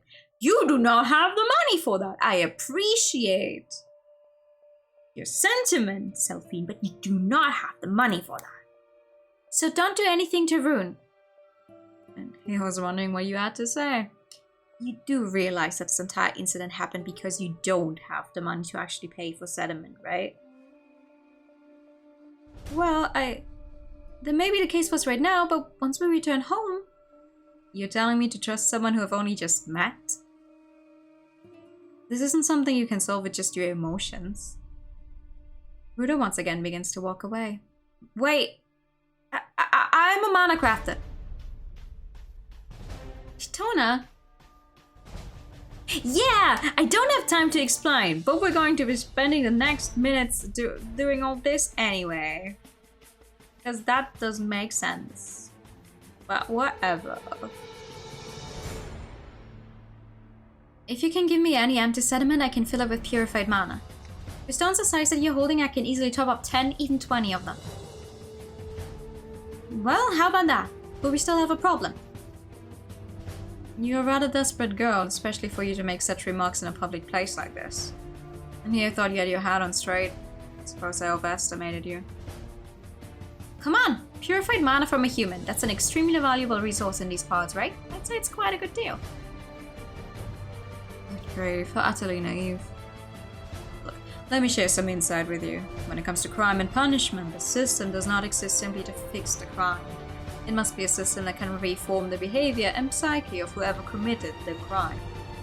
Apologies and reparations are just a byproduct, formality in other words, nothing more.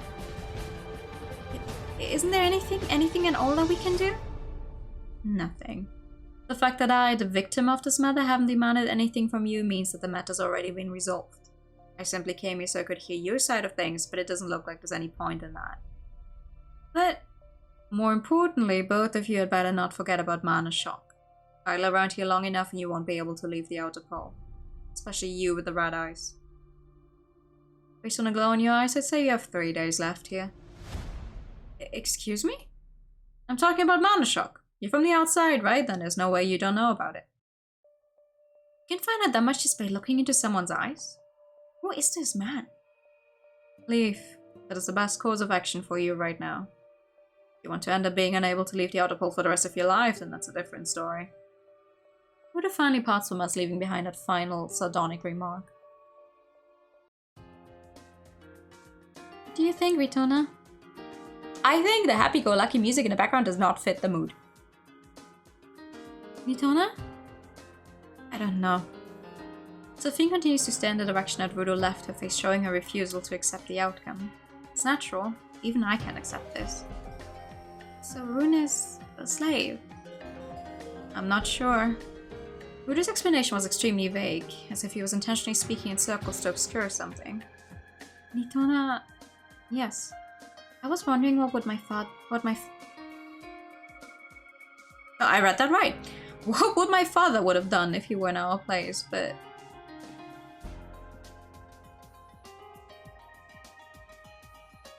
Is this music not happy-go-lucky to you?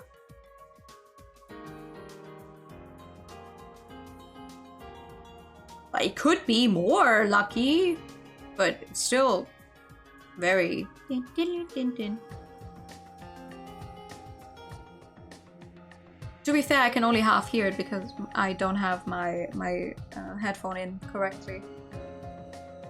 Because I don't want to get blood on it. I'm starting to find an answer. Slavery? I've only ever heard about it in stories. King Val over here. He would... Wait, there's choices in this game? I don't remember there being choices in this game. There's choices in this game? I'm sure he would intervene one way or another, perhaps now or at a later opportunity. Yes, you're right. Rune, or Sarah, was it? Her safety is certainly a concern. But more importantly, he would have found out whether or not slavery is still being practiced here. Help and investigate. That was one of King Vala's favorite phrases. While other countries often took issues straight to the battlefield, Ruin's side has always prioritized conducting a thorough investigation first to determine the proper course of action. On their culture, characters and nation, their values, the maintenance of the path down, taking all of it into consideration to find true justice. However, if slavery really was being practiced here, then that simply isn't an issue of differing cultural values. In this world, there are things that are absolutely evil, and I believe it is part of Rudensai's duty as a representative of the Alliance to stamp out these evils. There's no justice in allowing the exploitation of people for the selfish desires of others. Yes, violence is certainly out of the question, but we can get a little rough. In this day and age, lines between good and evil are blurred. That's why as people who can extend a hand to others, we must take more aggressive action. Even if we can't effect any change this instant, we must at least take action. At the very least, I'd like to confirm Rune's safety. Sophine's clouded, dissatisfied expression brightened considerably, but still, I don't think I can come to a good decision. Her expression once again clouds up. Mana shock, right? Yeah. This isn't something for me to decide on my own. However, there's no need to worry about anything. I've already come to a decision of my own. Let's set a time limit. What? The man Rudo. He told us 3 days, but I feel it's cutting it too close. Let's pin it at 2 days.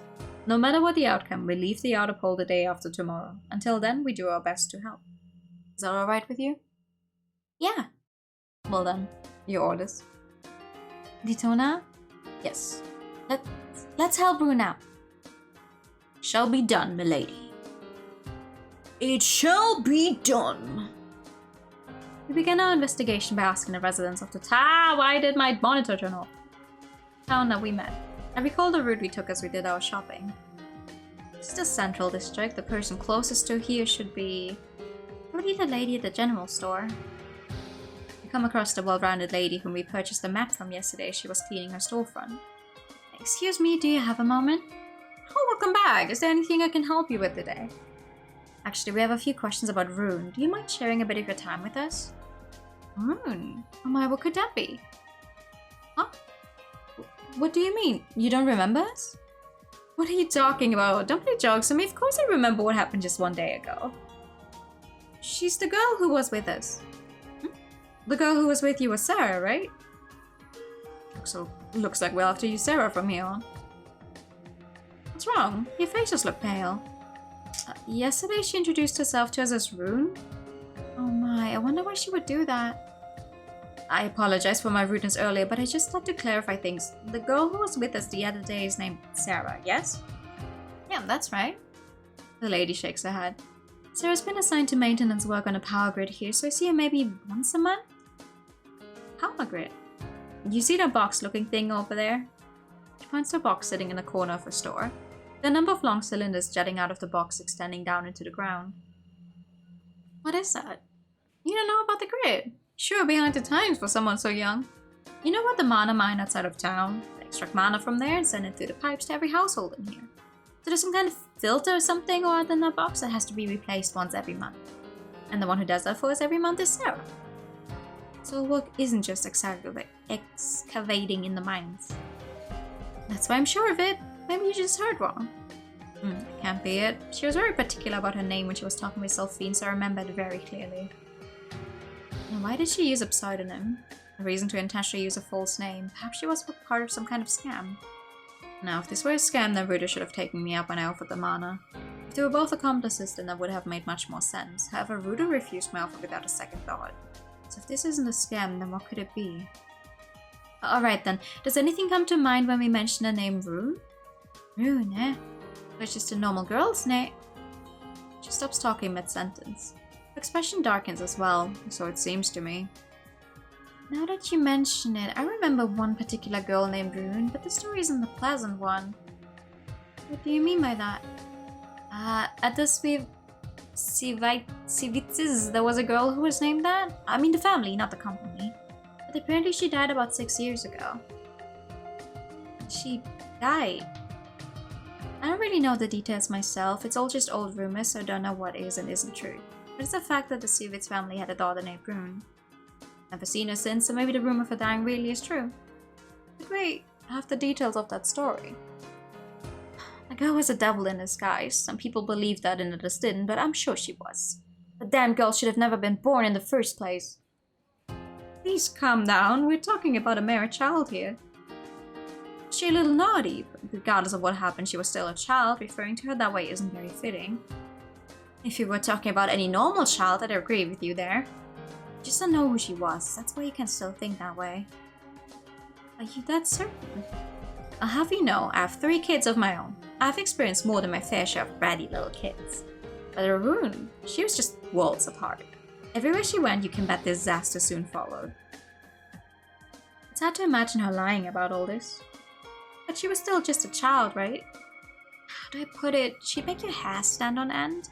I heard rumors that she would be violent when out of sight. But when you meet her in person, she would be so prim and proper, it was almost sickening. She acted very mature, even though she was just a little child. Every time you spoke with her, it felt like she was planning something. At the age of 7, she managed to put that kind of pressure on an adult many times her size. You'd understand what I meant if you'd met with her too. Not that you can though, now that she's dead. Say, Ditona? Yes. She mentioned civics. Do you think they have anything to do with that Rudo person? Wait, don't tell me. Did you actually meet Rudo? Yeah, just a while ago at the Central District. Oh my word, that's just unheard of. What do you mean? I've never heard of him ever just walking around town like that.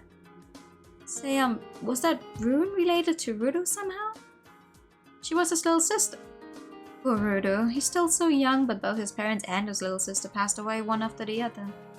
Now he's to manage the entire company all by himself. Hey? Excuse me! Oh, I'll be right there. Sorry girls, looks like story time's over. I've got a customer. Sorry for coming by during business hours. We appreciate the information. Thank you. Sophina was saying, I have 3 kids of my own. His little sister. Looks like we got more questions than we have answers, eh? Looks like we met yesterday, Ruda's little sister? I wouldn't bet on it. What makes you say that? Maybe the rumors that she died were all wrong. She did say it was a long time ago and that she doesn't remember so well. If that is true, then that means Ruda treats his little sister as an object and forces her to work in the mana mines like a slave. Wouldn't it? Maybe it's something that isn't out of the ordinary for this country. I certainly don't want to imagine that kind of scenario, though. Ditona, what is it? Are you alright? You're looking a little pale. I'm feeling slightly lethargic. There's also a heat I feel. It's quite unpleasant. It's strange, like every muscle in my body is slowly losing tension.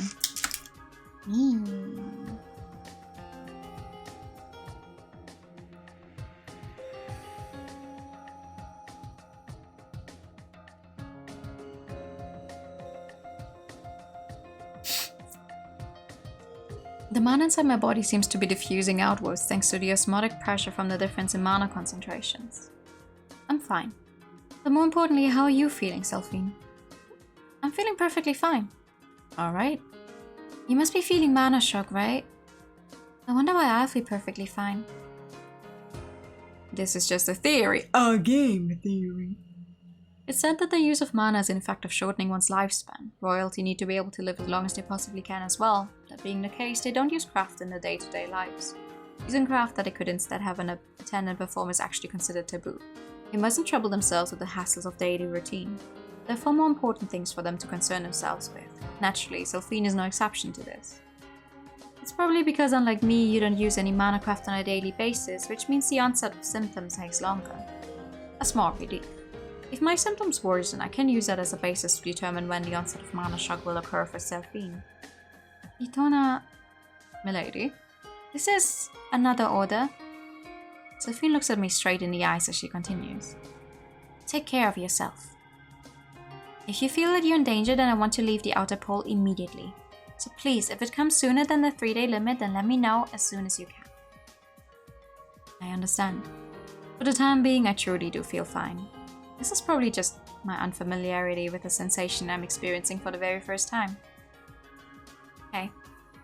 However, we don't have any concrete plan for while we're here in the outer pole. It's not exactly very good.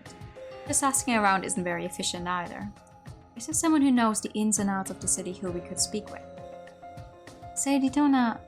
Yes. How about we ask Headsman? That's a good idea, girl. Chapter 4. Okay. Actually, that is perfect. Ha ha ha. Ha ha ha ha ha. Ha ha ha ha. Because I was like, what am I gonna go for here? But that's perfect. I do not know what to do from here on out though, because technically I am allowed to show that next chapter, right? But not the rest of the game, which is stupid because the rest of the game is where it's at. Like, we barely scratched the surface. This is what I get for not Not looking I'm actually allowed to play the game.